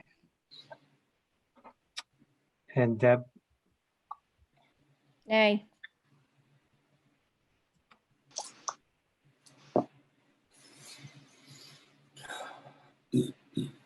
who am I missing? So what's your count?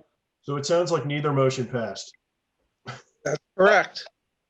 John was the swing vote on both. I think the second one was a tie, right? The first one was a loss. What, It can't be a tie. There's an odd number of I don't. Zach, do you have Jeff's vote on the second motion? I do not. Either do I. Jeff on the second motion was a nay. Yeah, I was a nay. Yeah. Okay, so now you have both motions that failed. Correct. Oh, that's right. You're right. All right, so we're neutral. Would you entertain a motion to approve if they supply the environmental? That's, I would support that. Well, wait a minute. Let's just back up. That's what I said in my first motion. We can No, That's what I said in my first motion. yeah, that's true. No, I think that the motion was that not that we see the environmental, but the supervisors see the environmental. John wants to see the environmental. I think John can speak for himself though. Yes, I wanted to see it before I voted on this. I feel pressured. So I can modify, I can make a new motion that we see the environmental, but that just puts it back to an. It's not. That's kind of pointless because they're going to be before the board of supervisors before you see the environmental. Yes, I agree. So I'm not sure what good it does, but we can at least go on record. We can go We've on already record. gone on record with 2 votes.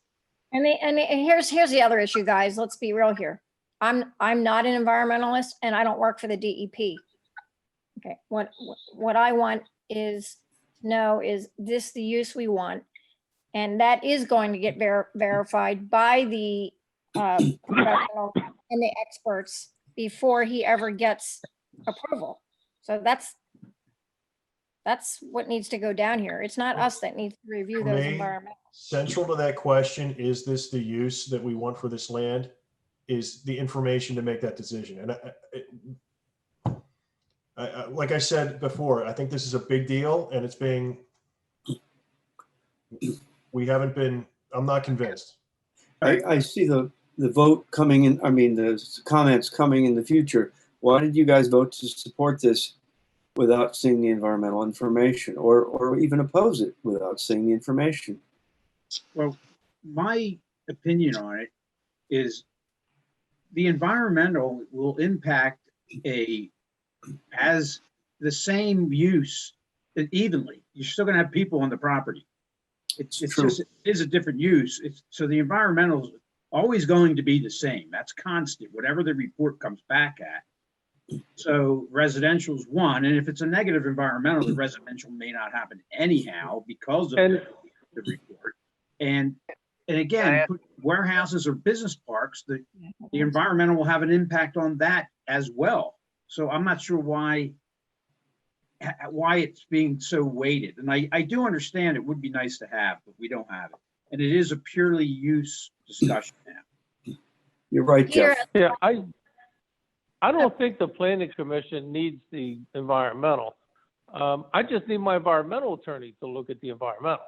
That's all. And if he can flag something or not flag something, chances are there's no issue here.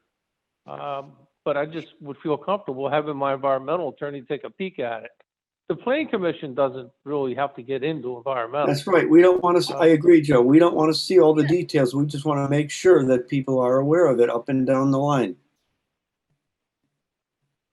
But they will be aware before this ever goes forward.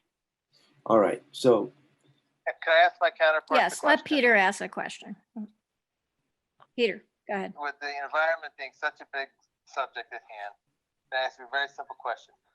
Do we want residential built at the foot of a landfill?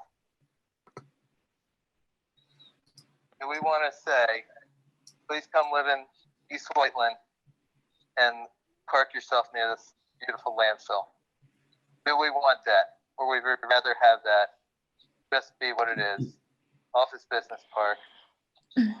I know that they redevelop landfills all the time. As a matter of fact, I can tell you specifically, there's one in Wildwood that's right on the ocean's edge that they built 3 high-rise garden-style apartment buildings there that were selling for $1 million a piece at one time. It's still there. There are no issues, and I don't see a problem with it. I think it's a good. I think it's a good. I'm asking the other guy. Well, I'm giving you an answer. I'm allowed to give you an answer. So everybody's going to give you an answer. And on top of that, if it's environmentally challenged, I think that's going to come out before it goes to the supervisors because of Bishop Tube. I would bet, dollars to dollar bet that site in New Jersey, their planning commission had the information to make the decision. So I doubt it. Good one, Deb.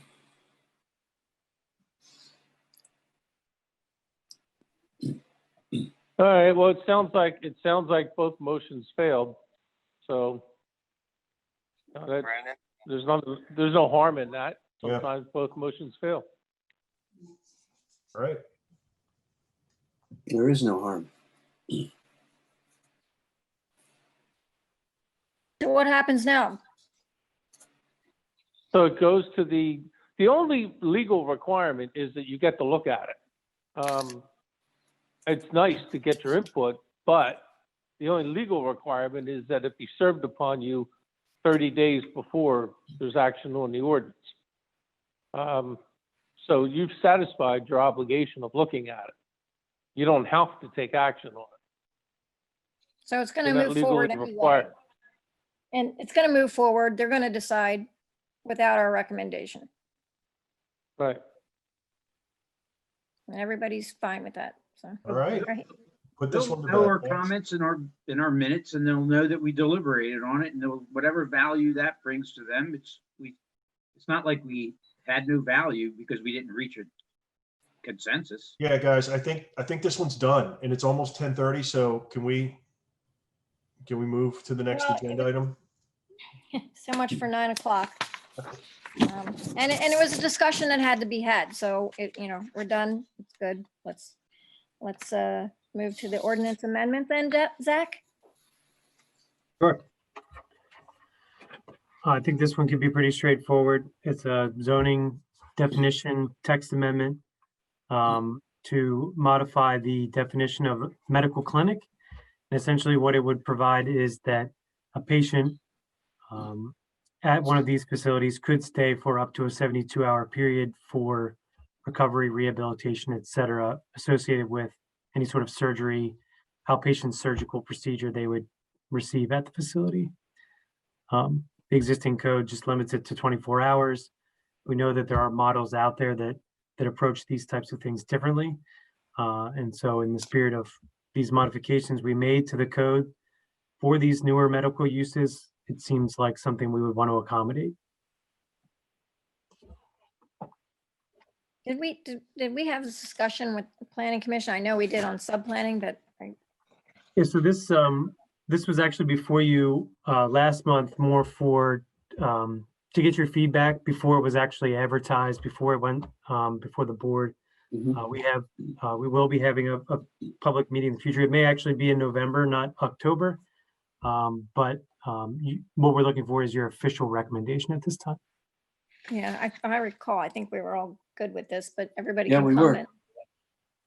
It was a I believe no-brainer. that's the case. Yep.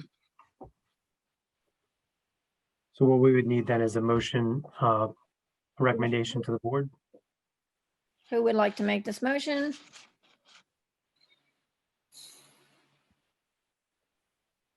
Anybody want to make the motion?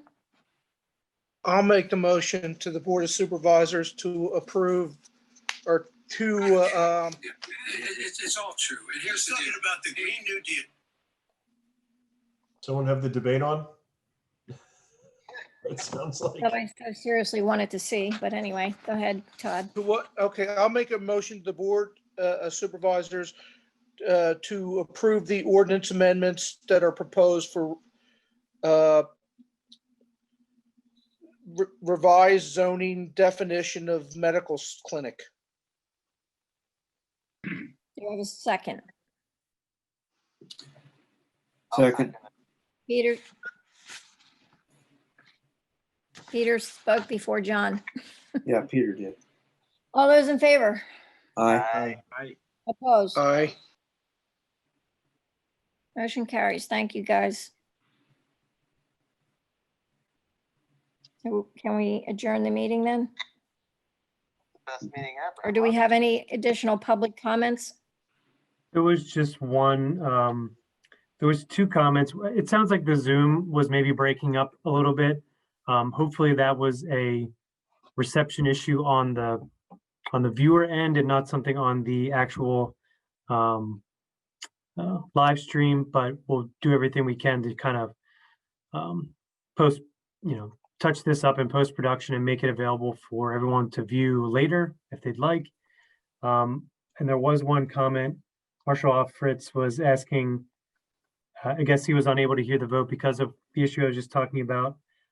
So Marshall, if you're able to hear me, neither motion carried. The Planning Commission will not be making a recommendation on the Knickerbocker site, and the board will be making their decision without a direct recommendation. They'll have the value of the comment in the commentary. Mhm. Okay, well, I think it was a good discussion anyway. Just, Okay. It's always a good discussion. all right, well, we will officially, or I will officially adjourn the meeting. Unless Thanks anybody everyone has. for your patience. I know this was not the smoothest, and thanks to anyone who's out there still listening. Appreciate everyone's patience. We'll try to get the recorded version up on the website and try to make that as digestible as possible. And if you have questions, in advance of the hearing, feel free to reach out at that time. Great, thanks. Thank you, everyone. All right, everybody. Take care. Good night. Good night. You're welcome, guys. Good night, all. Good night, guys.